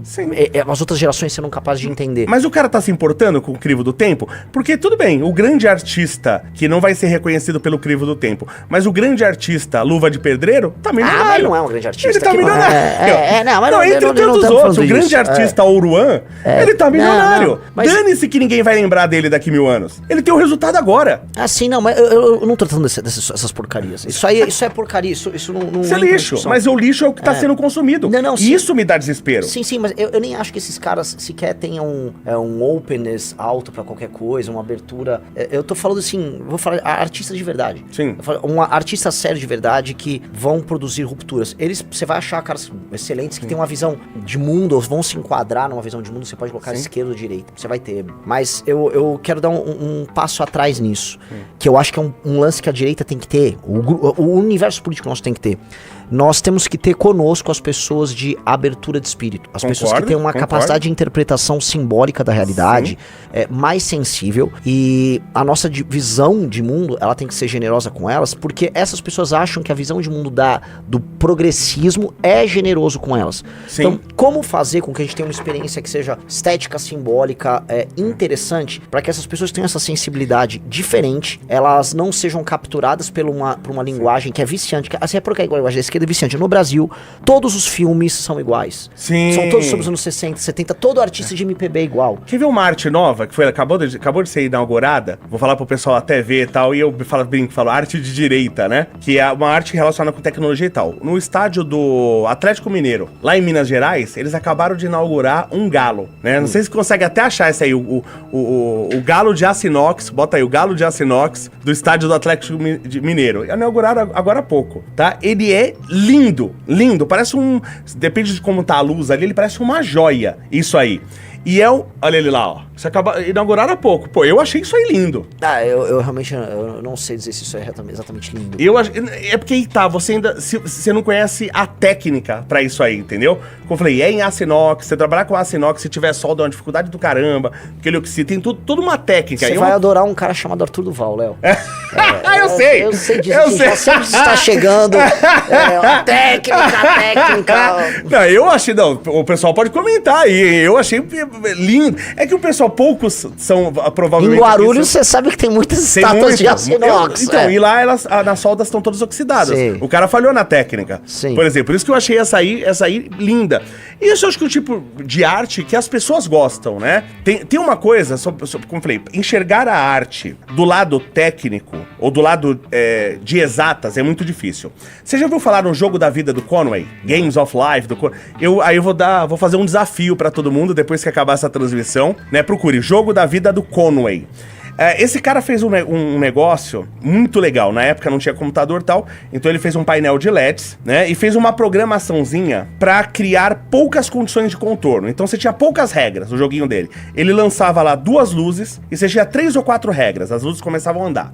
Se uma luz encostar pela direita, dobra o número de luzes. Se encostar pela esquerda, cai uma. Se encostar por cima, vai aparecer uma outra luz em L. Então ele criou poucas regras. Por que ele fez isso? Pra mostrar como que, em tese, né, relativo poucos elementos, a gente precisa de necessariamente 6 elementos para ter a vida, né, 6 elementos químicos, como que condições tão pequenas, tão poucas condições... São restritas, né? Restritas, boa. Conseguiu fazer essa diversidade tão absurda de vida que a gente tem no planeta. E ele faz esse jogo para mostrar que isso é possível. Então, a complexidade pode derivar de coisas muito... De coisas simples, de poucas condições, né? Sim. Só que quando você enxerga, quando você olha para aquilo e entende o que tá acontecendo, você vê aquelas luzes se movimentando, quem entende, vê a evolução da vida. Você vê a vida surgindo, e tem umas coisas curiosas que acontecem, que, por exemplo, quando essas luzes formam padrões simétricos, elas não desaparecem mais, né? Então, se ela forma vários padrões, os padrões mudam. Sempre que forma um padrão simétrico, nunca mais desaparece. E isso eu associo porque você tem vários organismos que podem se multiplicar sozinhos, mas quando eles ficam mais complexos, você precisa do homem e da mulher, você precisa do macho e de uma fêmea, né? Então eu associo, por exemplo, a isso e tal. Eu já mostrei esse jogo pra um monte de pessoas. Ninguém que eu mostrei conseguiu enxergar isso até hoje. Ninguém. É essa interpretação que você tá tirando? Não a interpretação, mas tentar enxergar o que o jogo mostra. Não necessariamente a minha interpretação. Eu até passo o desafio pras pessoas. Olhem pro jogo, procurem na internet, tem vídeo no YouTube desse jogo rodando, tem vários vídeos, e olhe, um monte de gente só vê luz piscando. Ninguém enxerga, tudo que eu mostrei, ninguém enxerga nada daquilo. Nada. Então, ali tem uma arte absurda dentro disso, tá? Tem tipo... com certeza você já viu isso. É Business Model Canvas. O que é o Business Model Canvas? É você pegar um plano de negócio, que é um porre. Sim. Você ler um plano de negócio e transformar em arte. Ele tá de uma forma visual, que é fácil de ver e tal. O cara pegou toda a evolução e transformou em arte. Ele colocou na forma visual. Não encontrei um que conseguiu ver isso nesse jogo. Depois vai ficar o desafio pra você olhar... Engenheiro Léo, que fica registrado pro senhor Arthur Duval, acaba de defender a arte abstrata aqui, tá? Mas é que tá, ela não é abstrata. Mas ela tem uma técnica absurda ali por trás. Mas pode ter técnica absurda pra arte abstrata. Quer uma... Eu quero que você faça um react outro dia. Tá, não, você olhando pra esse jogo... Eu vou fazer um desafio. Eu vou olhar o jogo dele e ele vai ter que ver fractalidades no polo. Nós vamos ter um jogo aqui. Vamos fazer cada um... Eu quero que você faça um react então, disso. Temos um desafio disso. Desafio polo aceito. Que vai atrás da fractalidade do polo, que eu vou ver isso. Mas tem que ver se a fractalidade existe, porque você tá dizendo que existe. Existe. Assim, eu te mandei o link. eu não vi ainda todo o comentário, mas eu quero ver se ela existe mesmo. Não, tem, e eu fui atrás do doc e do paper sobre isso. E uma parada, assim, que é uma arte que é completamente abstrata? Música abstrata. Música é uma arte abstrata. E música é uma coisa curiosa, né? Porque música, você tem diversas artes. Pintura, música, escultura e tal, não sei o quê. A música, não existe nenhuma população humana, nenhum povoado humano, por mais isolada que esteja, que não tenha a música como expressão artística. Verdade. A música, ela tá absurdamente ligada a você ser humano. E é muito louco, assim, por que intervalos dão sensações, né? Um intervalo de terça maior é um semitom. Ele vai dar uma sensação completamente diferente do intervalo de terça menor. Aí eu vou ter que confessar que eu nem sei do que você tá falando. Não. Isso é uma coisa que eu não entendo. Que são assim, no fundo, sabe, são frequências dos intervalos ali. Sim. E por que uma nota sozinha não quer dizer nada? Um dó não quer dizer nada. Agora, um dó com um sol, que é a quinta dele, e a terça, que seria o mi, ele é um acorde pra cima. Se eu botar, em vez de colocar o mi, eu colocar o ré sustenido, que é desse meio tom, ele te põe pra baixo. Mas por que diabos? Então, por que, sabe, por que eu não sei dizer. Vivaldi, por exemplo, mostra isso muito bem nas 4 estações. Quando você ouve as 4 estações de Vivaldi... Você sente cada uma, né? Lógico. Você sente o verão, você sente... Pô, esse cara é um gênio. Sim. Esse cara, ele era um gênio. Sim. Só que a música, como que a música tem harmonia? Ela tem harmonia por causa de relações matemáticas, né? Então ela é natural. A música, de certa forma, ela é natural, né? Então você encontra na música, pra ela ter harmonia, a naturalidade. Na verdade, até a evolução da humanidade, ela tá ali de certa forma, porque fomos nós que decidimos isso, né? Com os tons, as notas. Se você pegar a música indiana, ela é diferente. Completamente diferente. Assim, a notação musical ocidental é uma convenção. Uma convenção ocidental. Sabe qual que é a minha dificuldade de entender música? Aí vamos ver se você me entende. Porque assim, os músicos, eles são, por definição, músicos, né? Não necessariamente ele conhece a relação matemática pra ser música. E eu preciso entender a física do negócio, Por isso que eu sou 2 coisas relacionadas a movimentos, tá?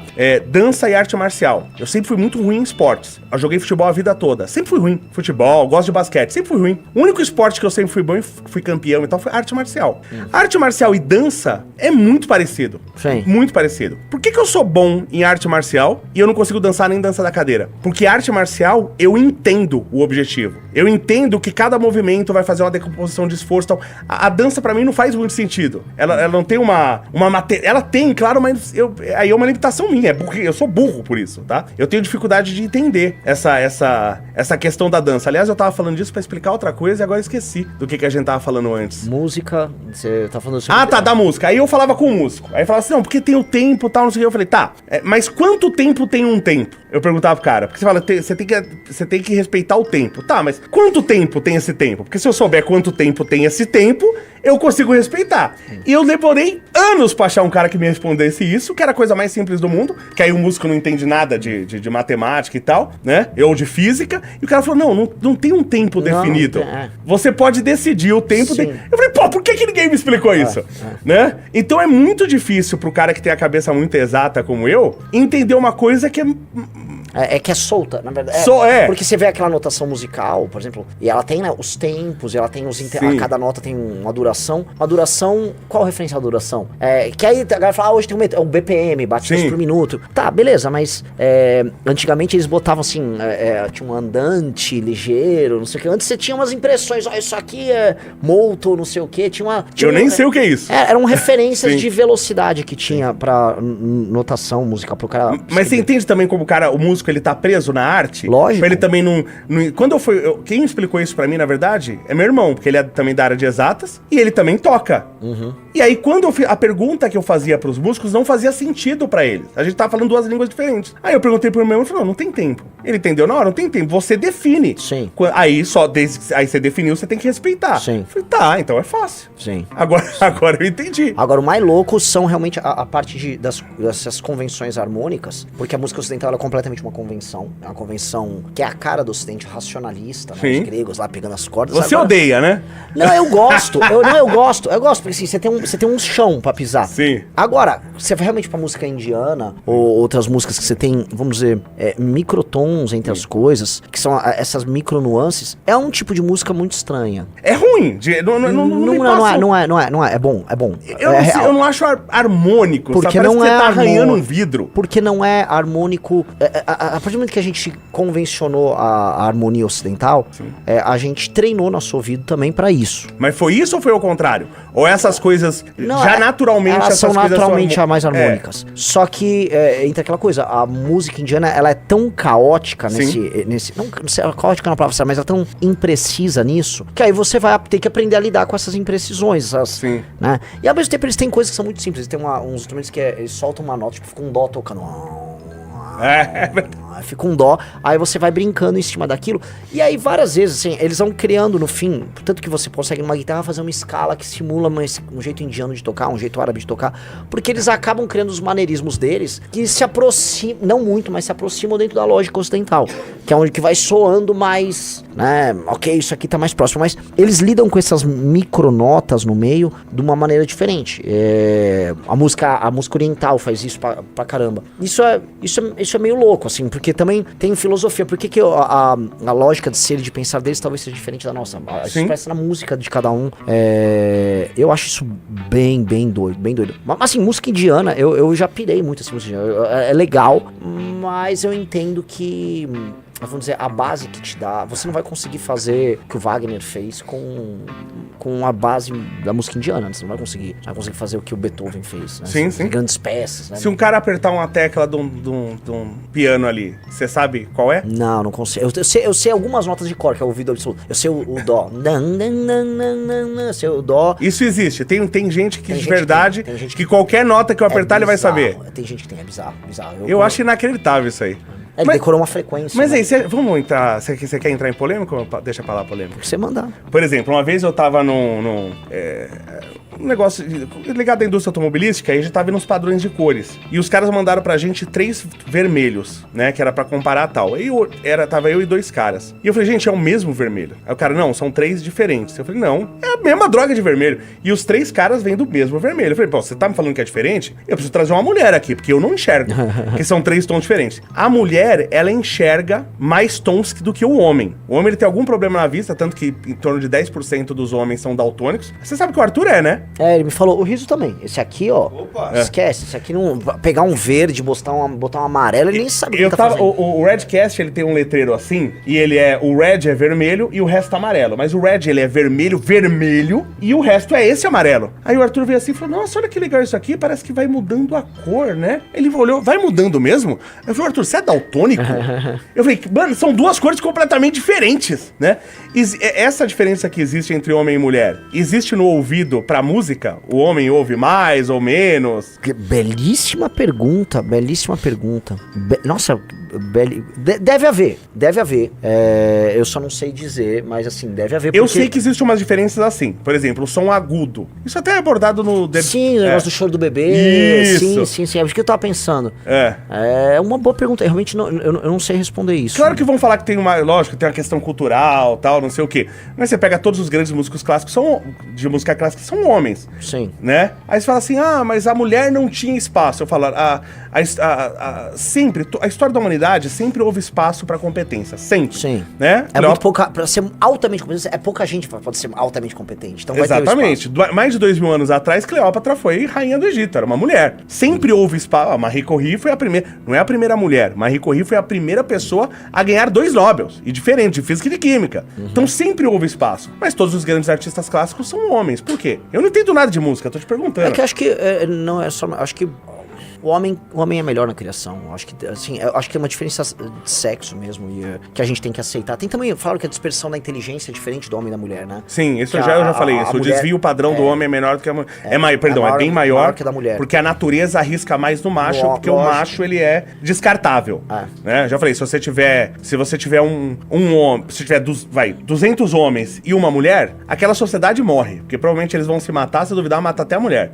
Se você tiver um homem e 200 mulheres, aquele homem fica contra 200 mulheres. Fala, se for um homem machão igual eu, assim, né? Foi o Arthur, talvez 2 ou 3 se tiver sorte, né? O problema é deixar ele com as 2 ou 3.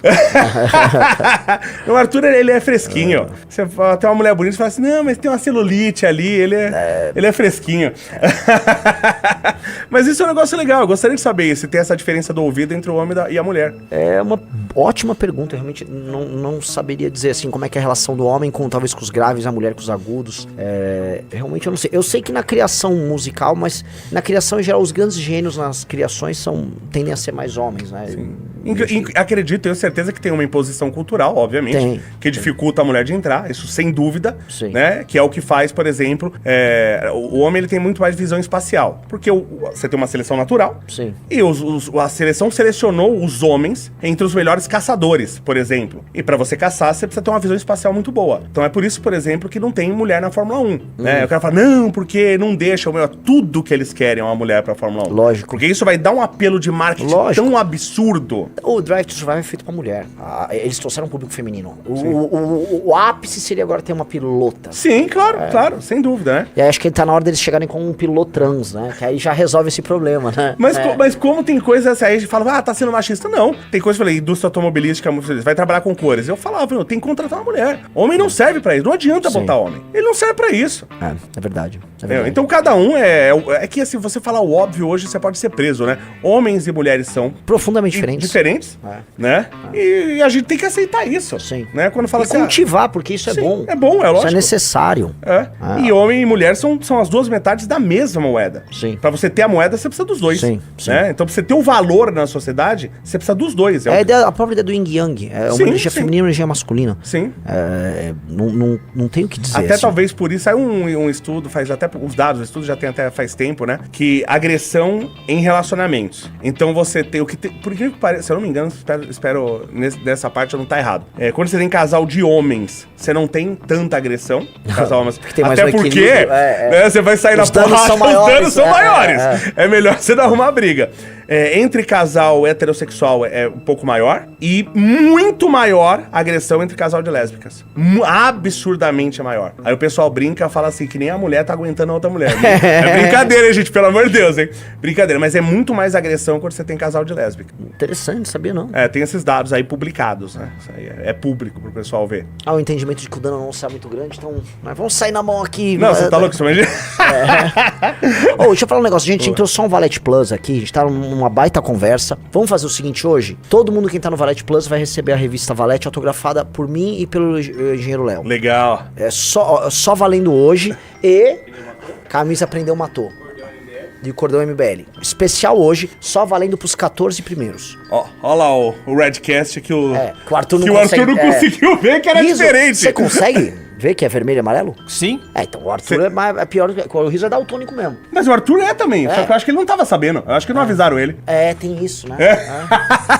Porque pra ele é o mundo que ele sempre viu, é normal. Você já viu aquela coisa que certos povos que não desenvolveram linguagem pra cores diferentes, elas não sabem distinguir, por exemplo, o azul do verde? Não, mas isso tá na obra de Homero, né? Porque assim... o mar é tinto, né? Isso, tá na obra de Homero. Porque, assim, é até um curioso, se a gente não define as coisas, ou dá nome pras coisas, a gente não consegue entender, né? E o nome das cores, até porque não tinha essa preocupação, né? Você não tinha opção. Eu quero uma camisa verde. Não tinha uma camisa verde pra você comprar 4.000 anos atrás. Era a cor de algodão. Sim. E você vai ficar com essa e acabou. Então as cores foram aparecer, as primeiras cores definidas, branco e preto. O vermelho. E aí o vermelho por causa do sangue. O vermelho vem até por causa vem de verme, né? De vermículo e tal, por causa de sangue e tal. Cada cor. Porque assim, não tinha nome de cores. Então quando alguém queria referenciar uma cor, ele tinha que usar uma referência. Então, por exemplo, a cor laranja é óbvio que vem da fruta laranja. Sim, ela é uma cor bem recente. Sim. Bem recente. Porque eu tinha que falar, é a cor daquela fruta, a cor de rosa, é a cor da rosa. Você tinha que usar a referência. Então o verde vem de verdejar, vem de vida, né? Por causa da grama e tal. O verde vem de verdejar. Eu não sei porque, assim, é uma coisa, vamos dizer, de linguística indo-europeia. Eu tenho medo da gente falar coisas em português e... Mas aí você pega a origem. A etimologia. Você pega a origem e você vê isso. Se... Você tem o amarelo, que era de amarilo... O amarelo vem de amargo.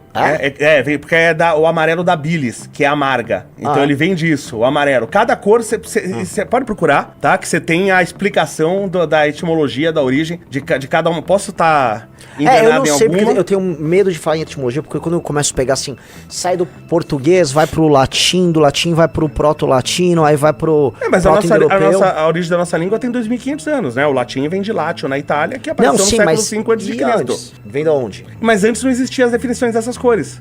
Existia porque você vai encontrar, por exemplo, quando você faz linguística comparada, você vai colocar cores, números, você vai encontrar, por exemplo, no sânscrito, no farsi, no grego, no latim, no germânico, as referências são todas muito parecidas, porque elas têm uma origem comum. Sim, mas é comparativo, você não tinha um nome de cores complexas, entre aspas. Eu não sei como laranja, roxo. É que eles têm as reconstruções. Você consegue fazer uma reconstrução do que seria o proto-itálico, que seria a língua que antecede o latim. Aí o que seria o proto-germânico, o indo-europeu, que dá origem. Então, aí eles fazem, que eu acho uma coisa muito louca, que são essas reconstruções, que é uma coisa de... Pra mim isso é matemática pura, não tem nem mais questão de cultura, é matemática pura, que é a reconstrução dos fonemas e tal. E, se eu não me engano, algumas palavras têm como, por exemplo, o urso, existe um nome pro urso, que seria o derivado do Urctus, Arctus, o nome Arthur, em tese, deve vir disso.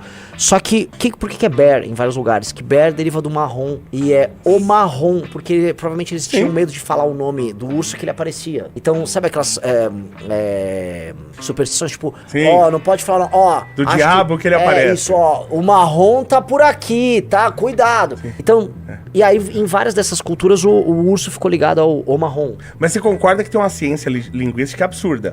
Absurda. Aliás, eu amo esse assunto, é um dos assuntos que eu sou um fã do tema.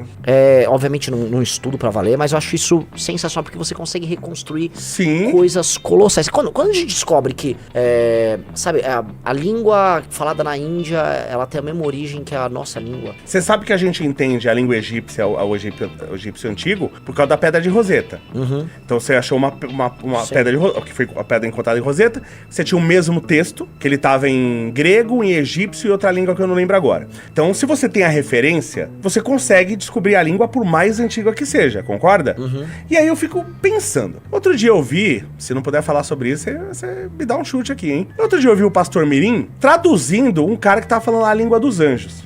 Se ele tá traduzindo a língua do anjo, eu tenho as referências. O cara falou, abadabadá é isso, capatatatá é aquilo. Você vai quebrando. Eu poderia fazer um dicionário da língua dos anjos. Por que ninguém fez ainda?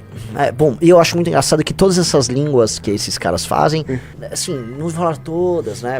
Deve ter uma experiência aí legal, que funcione e tal. Tô sendo generoso. Não estamos generalizando. Mas dos picaretas, eles sempre usam, vamos dizer, fonemas e vícios de linguagens da língua que eles falam. É muito curioso, né? É maravilhoso. Por exemplo, a língua portuguesa tem o ão, né? O caminhão, São Paulo. Não tem isso em inglês, não tem isso em várias línguas. E gozado que um pastor mirim nos Estados Unidos não vai usar um ão. ING no final, ele não usa. Não, ele vai usar referências que estão no universo. Sim. Curioso. Mas isso, vai ver, era um anjo brasileiro que falou com ele. Tropicalizou, né? Mas eu queria que algum linguista, por favor, lançasse o dicionário dos anjos. Porque o material já tá aí. Já tá todo. Tá na internet. O cara tá traduzindo. Farto. Muito. Fartíssimo. né? Eu acho curioso, eu falei sobre isso, vocês comentei com você, né? Eu falo assim, as pessoas, obviamente, têm que seguir. Eu sempre falo, leia a história do rei Saul, o primeiro rei dos judeus, né? Porque ela fala sobre muito isso, né? Você tem que seguir a Deus, tá? E você tem que seguir o teu pastor, o teu líder, se ele seguir a Deus. E tem coisas que é muito fácil de você ver se é verdade ou se é mentira. Então tem um pastor aí, por exemplo, tô falando de ninguém especificamente, que ele falou que nasceu sem as cordas vocais. Sim, e sem os tímpanos também, né? Se ele sabe, porque é o seguinte, você... Você errou, ele não é um pastor, ele é um profeta. Um profeta e missionário, né? Não sei ainda quem o mandou em missão, mas beleza.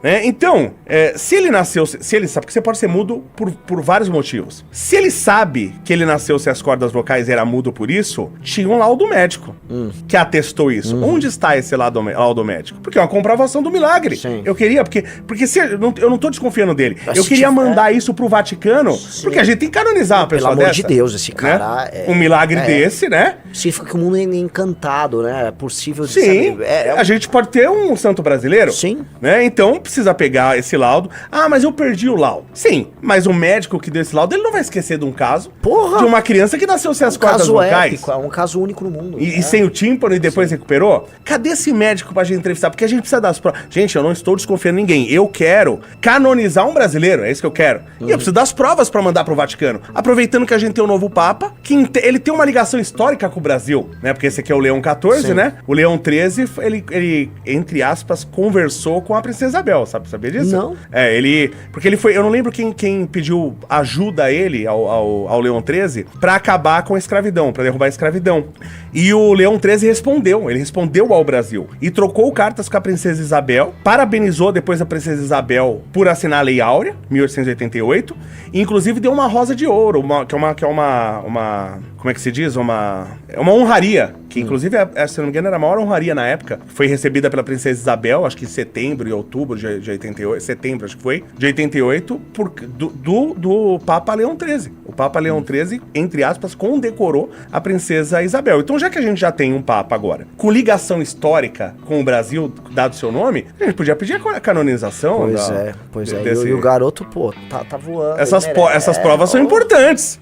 Essas provas são importantes. Precisava juntar. É um pouquinho aqui, porque já resolve. Eu acho que resolve o problema. Né? E eu tenho medo de falar isso, que eu não duvido que apareça um médico aí que amanhã que ateste. Pelo amor de Deus, hoje em dia, com a qualidade dos médicos que estão pintando aí, pelo amor de Deus. Eu não duvido que isso aconteça, eu tenho medo de sugerir isso. Sim. Não, é paulada, isso assim, ó, é bizarro, né, cara? Assim, a gente tá tendo que viver num cara, assim, esse cara tem milhões de seguidores já. Tem milhões? Milhões, o pastor Milhões. Mas será que ele tem milhões porque que acreditam? Não pode ser, cara. Não pode ser que o Brasil é o país do QI 83 mesmo? Cara, é muito difícil. Cara, assim... É inacreditável. É muito difícil, cara. Assim, você vai nos comentários... Eu fui um dos primeiros eu sou um dos grandes divulgadores do Profeta Mirim. Eu peguei logo no começo ali. E eu falava, não, eu duvido. Porque os primeiros vídeos não era gente parodiando. Eram os vídeos dele, rodando na bolha dele. E eu comecei, não. E as pessoas acreditando. E a gente começou a mostrar na live isso, acho que no final do ano passado, no começo desse ano. O Riso me corrige aí. A gente foi um dos primeiros a começar a falar. E aí a coisa foi pegando, tal, ele foi estourando. Lógico que tem gente ridicularizando, mas a base de seguidores dele é real, é concreta. A igreja dele tá lotada. A igreja, acho que é Osasco, se não me engano. O cara tá estourado. E dá pra entender, porque assim, o que ele faz não é tão diferente do que uma massa de pastores de igrejas, não vou chamar de seitas neopentecostais fazem. E na verdade, se te pegar o número de seitas neopentecostais fazendo isso no Brasil, isso é muito mais regra do que exceção. Aí eu posso falar o lance é que ele é mirim. Sim. O que saltou ele é mirim e faz uso das redes sociais. Tirando isso, se você for agora pra um bairro de periferia, vai ter uma igrejinha pequena, parecida com a dele, com alguém fazendo exatamente aquilo. Eu posso falar um absurdo agora? Absurdo. Fique à vontade. Posso falar um absurdo? É um absurdo, mas eu acho que isso de alguma maneira tem que ser vista, tá? Eu não sei se a exigência pro voto tem que ser só a idade. Porque assim, eu conheço... Hoje você precisa ter pelo menos 16 anos pra votar, né? Eu conheço gente de 14 que tem muito mais consciência pra voto do que gente de 50. Sim. Né? Então eu já sou a favor. Tem coisas que pra mim é clara. cara. O cara, ele foi preso. Se está preso, não tem que ter direito ao voto. Se está preso, não tem que ter direito. Isso é um absurdo. Eu acho que não tem sentido. Não tem que ter direito. E depende do crime, tá? Um assassinato, uma violência sexual, um sequestro, ele tem que perder o direito do voto para o resto da vida. Ele não tem mais direitos políticos. Ele tem que perder os direitos políticos, tá? E talvez a gente precisa ter algumas condições que a pessoa precisa atender para poder votar, né? Aí você fala, pô, vai fazer em relação à intelectualidade. Aí o cara, que ele é sei lá, ele não tem conhecimento nenhum, formação nenhuma, ele não vai ter direito ao voto. Eu não quero que esse cara não tenha direito ao voto. Eu quero que esse cara atinja o mínimo. Eu quero que esse cara, ele não exista nessa condição. Eu quero, não que o cara não exista, mas que essa condição dessa pessoa não exista. Eliminada. Que é o que a gente tava te falando lá, eu tava te mostrando da relação do Centrão com IDH.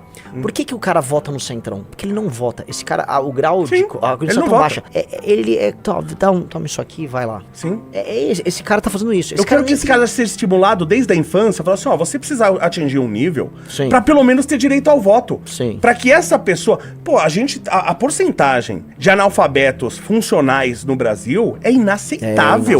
É inaceitável. Isso não... Aí você fala, não, você quer excluir esse cara, você quer que ele não vote. Não! Eu quero que ele deixe de ser analfabeto funcional. Eu quero que ele vote. Mas eu quero que ele tenha um estímulo pra isso. Entendeu? Então, eu tô falando, a gente tá brigando com a janela de Overton aqui, né? Mas eu tô muito, né? Eu ando muito radical, assim. Não estou assustado com o que você está falando, tá? Eu venho falando coisas muito similares, porque tem um problema claro.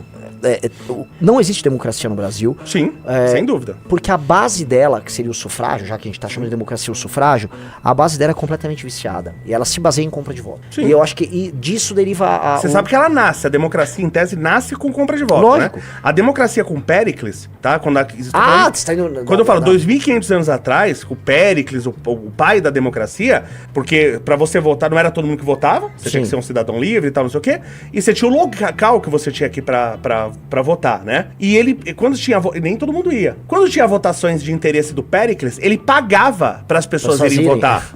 Entendeu? Então, a democracia, ela nasce viciada. Por isso que eu falo, a gente tem que talvez olhar mais pra república do que pra democracia. Mas a ideia... Cara, a ideia de res pública, interesse público... Sim. É completamente diferente da ideia de democracia. Tanto que os termos são diferentes, os nomes são diferentes. Realmente, a democracia não era sequer vista... Ela foi vista como uma coisa virtuosa por um período. Ela nasce vista... O nome, a denominação nasce como uma coisa ruim. Com um problema. A democracia. Aristóteles acha uma merda. A gente canoniza a democracia aqui porque porque é um jeito de controle. Primeiro que a gente tem democracia, a gente tem oligarquia no Brasil. É uma oligarquia. É uma oligarquia, isso tem que deixar claro. E a democracia é um nome utilizado pra justificar um arranjo. Sim. Esse arranjo e ele é canonizado. Porque ele é um nome bem aceito. Lógico. Então os oligarcas defendem a democracia. Sim. Ele defende a democracia porque ele tem o poder de compra de voto. É lógico. Aí é muito fácil. E eu acho que da compra de voto, você vai derivando, não todos os problemas do Brasil, que eu não entro nessa, mas boa parte dos problemas políticos do Brasil são derivados da compra de voto. Então, por exemplo, a emenda parlamentar, que já é uma deturpação, ela surge para alimentar os currais, onde há o desvio de dinheiro, faz o caixa 2 e compra o voto. As obras superfaturadas, mesma coisa, porque boa parte disso tem que ser alimentado com dinheiro. Por exemplo, uma campanha para deputado federal no Brasil, ela por dentro ela pode custar até acho que 2,5 milhões, 3 milhões. Agora, por fora tem cara que gasta 15 a 20 milhões por fora com a parte da compra do voto. Sim. E é muito, é um dinheiro colossal. De onde vem isso? Porque são muitas campanhas, são não só os que ganham, tem os que perdem. Sim. E aí você tem as campanhas também para prefeitos e vereadores, e todos esses caras fazem isso. Então, de onde vem esse dinheiro? Então, tem drenos orçamentários no Brasil gigantescos que são feitos para justificar isso. Aí você precisa de muitos municípios para ter muitas operações dessas sendo tocadas, muitas câmaras municipais, muitos cargos concorrendo. Aí você precisa inflar a máquina pública para ter funcionário fantasma que desvia um pedaço do salário para isso. Então foi criada uma operação gigantesca, mas assim, colossal de compra de votos. Então o que a gente chama de democracia no Brasil é um esquema piramidal de compra de votos. E a gente precisa, se a gente quiser mudar um pouco disso, a meu ver, é desmontar isso pela base. Não adianta só lutar pelo topo. Eu acredito numa hipercriminalização da compra e da venda de votos, uma criminalização braba, assim, penas duríssimas, já que a democracia... Pra político tem que ter pena dura, no geral. Se o cara tá... Pra político, por exemplo, o cara foi pego roubando, tá? Esse cara não tem que perder os direitos por 8 anos, ele tem que perder para sempre. sempre. Sim. Pra sempre. Ele não Sim. pode mais votar. Sim. Eu vou te dar um exemplo, cara, que eu não vou falar com quem foi, mas a gente tá montando um partido político e a gente foi ter reuniões em tribunais. E eu falei pra uma figura importante do tribunal, falei, olha, a democracia, né, realmente as penas dos crimes cometidos contra a democracia, dessas Déboras e tal, estão bem altas. Parece que democracia é um tema muito importante. Então, compra de voto tinha que ter no mínimo uma pena igual, né? A gente pode Lógico. Usar... Aí o pessoal... E rachadinha? Quanto que tinha que ser uma pena pra rachadinha? Então... Né? Porque você pode ser o cara... Porque assim, olha que bacana. Eu vou lá e faço rachadinha. E roubo dinheiro. Aí, se descobrirem, eu faço um acordo e devolvo que eu roubei. Quer dizer, o prejuízo foi zero que eu tive. Exato. Quer dizer, o cara tá falando, não, façam rachadinha. É isso que o Estado tá falando pras pessoas. E uma coisa, por que que eu acho que... Foi tipo uma transação penal que ele fez, né, o Janones, né? Ele assumiu e ficou... E ficou por essa mesmo. Assim, eu diferencio muito... Vamos mudar de assunto. Mudar não, mas eu vou colocar uma pessoa aqui. Eu diferencio muito o Sérgio Moro político e o Sérgio Moro juiz. Pra mim só fez merda como político. Mas como juiz, por que que ele e o Deltan conseguiram fazer tantas coisas? Porque eles entenderam como o negócio funcionava. Sim. Eles entenderam. E as pessoas não entendem. Por exemplo, é normal o cara ver lá, ó, fizeram a licitação, pagaram 4 mil reais num mouse. Custa 50 reais ali, pagaram 4 mil reais. O cara vê que é roubo. Mas o cara não vê o roubo no valor quando ele é abaixo do preço. Tá? Porque eu conheço gente que já me contou isso. Por exemplo, os políticos fazem lá santinho, não sei o que, na gráfica. Tá? Eles fazem meia nota, então ele paga metade na transparência e a outra metade ele paga com o dinheiro roubado. Sim. Né? Então, só que eu nunca vi. Primeiro que quem é pego nessas licitações que o cara rouba e paga 1000 vezes mais, já ninguém é preso. Mas o cara que rouba pagando menos, aí esse nem é pego, porque as pessoas não entendem que isso acontece. Que o cara ele compra meia nota, o negócio sai pela metade do valor. Eu nunca vi um caso desse sendo pego. Tudo quanto é político tá fazendo. Conta de campanha. Você tem que olhar os valores que estão muito abaixo do mercado. Talvez deve ter algum caso de alguém que foi pego nisso, mas... Eu nunca ouvi falar. Isso acontece. E tem mais coisa, assim, tem muito prestador de serviço que lança serviços fictícios para que você faça o pagamento e dele ele faça a operação de compra de voto. Agora, o grosso é o dinheiro do Caixa 2. E como que a gente, por exemplo, eu vejo tem licitação, você vai à licitação, então quem der o melhor preço, né, ele ganha. Só que, pô, eu vejo umas licitações, a licitação, ele é ultra descritiva. Lógico, mas ela é feita pra você ganhar pra uma pessoa ganhar. Lógico. E pensa o seguinte, então, quantas licitações municipais não estão acontecendo agora no estado? Vamos lá, uma cidade de 50 mil habitantes no norte de Minas ou em Tocantins. Vai estar rolando uma licitação em que duas construtoras vão participar, é feito pra ganhar uma ou outra, elas têm vinculação com os políticos locais, ninguém tá sabendo. Porque alguém liga, sei lá, eu não sei o nome, em Guariroba do Norte, qual é a licitação que tá vendo pra construção de uma manilha de esgoto e uma praça em tal lugar. As pessoas não ligam pra Guarulhos, tipo, é o segundo maior município desse estado. A imprensa local ainda é comprada. Não tem sistema de fiscalização. Os vereadores, não existe oposição. Todo mundo é base nessas cidades. Então, se você olha direitinho... Tá tudo, é roubo em tudo. É roubo em tudo. Você viu a licitação dos carros, se eu não me engano, dos juízes? Eu tô com medo de falar de juízes da ONU pra não errar. Né? Você não viu a licitação? A licitação, imagina, os juízes precisavam de carros. A licitação, elas determinava distância milimetrada, tá? Entre eixos. Não, pra cair no carro certo. São juízes engenheiros, porque o cara tem uma noção técnica, esses juízes, que é excepcional. Eu nunca vi isso. Você tinha descrito milimetrado. Maior ou menor distância entre eixos? Não, era específico. O carro tem que ter a distância entre eixos tal. Coincidentemente, só tinha um carro no planeta que tinha aquela distância entre eixos. Né? Se o pessoal conseguir achar isso aí é maravilhoso pra saber de onde eram esses juízes. Então como que a gente faz isso? Porque o cara faz a licitação, engana o povo, né? Ignorante e desinformado, compra os agentes da imprensa, compra a política local e isso vai. E a isto nós damos nome de democracia. Porque o problema é esse. A isto nós damos nome de democracia. Não, as pessoas acreditam que se tem voto é democracia. Sim. Já acho maravilhoso. Aí eu acho que foi na Coreia do Norte. Aí isso que eu acho curioso, que o pessoal fala que o comunismo não funciona. Pô, a eleição da Coreia do Norte, o ditador ganhou com 100% dos votos. Não tem ninguém satisfeito. Ninguém tá insatisfeito com o regime. É democracia. Você teve eleição, é democracia. E eu tinha te contar umas coisas que a gente tá de ideia. Você já vai pros pimbas, Riso? Aí, ó, quem falou. É verdade. Acho aí, ó. Especialista em licitação estranha, especificação digital, compra de carros do TJ Rio. Nossa, Rio Grande do Sul? E restou um áudio. Era pra cair no áudio. Olha que legal. Engraçado, não caiu num Corsa 1000. Porra. Né? Um Corsa 1000 não atendia. Potência mínima de de 203 cavalos. Eu adorei, tem que ter Potência. Porque ele tem que, às vezes, empreender fuga, né? Olha isso, a motorização nominal, câmbio tipo automático. Olha lá, a distância entre... Meu, é milimetrado. A distância entre eixos é milimetrada. Isso é maravilhoso demais. Isso é muito maravilhoso. E assim, Rio Grande do Sul, tá? Porque a galera fala, não, o Sul é diferente, o Sul é a mesma... Então, mas aí que tá, aconteceu alguma coisa por causa disso? Isso que eu tô... Sabe, não acabou, tá acontecendo não tem, nada. não. Roubaram 90 bilhões, pelo menos, do INSS e ninguém tá preso ainda. E a proposta do pessoal é, não, peraí, gente, precisa ressarcir esse dinheiro. Ressarcir esse dinheiro com o meu dinheiro. Eu quero que os caras sejam presos, eu quero o dinheiro devolvido. Sim. Onde é que tá esse dinheiro? Se pegarem esses caras e prenderem pro resto da... Porque o cara, quem rouba 90 bilhões... Pô, isso... Pra mim, aí, tudo bem, eu sou o radical de direita, então que se dane, eu vou falar mesmo. Pra mim é espancamento em praça pública. Porque acho que o povo tem que participar da morte desse cara. Roubou o dinheiro do povo.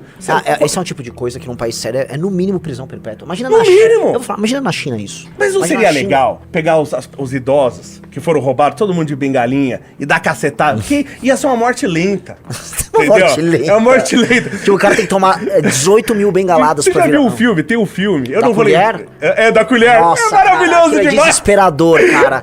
Como é que é o nome desse? Vocês conhecem? Puta, qual o nome? Porque o nome é muito bom. É tipo assim, é a morte mais lenta por instrumento mais ineficaz. É o nome assim, o nome do filme. É horrível, cara. Meu, é maravilhoso. É maravilhoso. O cara vai tomar uma colheradinha, ele não consegue escapar. Todo dia ele toma umas 2, 3 colheradinhas no mesmo lugar, aí vai dando edema. E é um filme, né, entre as, pra pessoal que não sabe, né, esse filme conta, é a morte pela arma mais ineficiente do mundo. Aí tem uma entidade, tipo um fantasma que persegue o cara e tem que matar ele com uma colher, com batidas de colher. E todo dia o bicho tá perseguindo o cara e batendo com a colher. Nossa, é foda. Ia ser maravilhoso chamar os aposentados rouba, pegar os caras responsáveis e botar numa praça pra arrebentar esses caras. Vai colapsando aí com bengalada.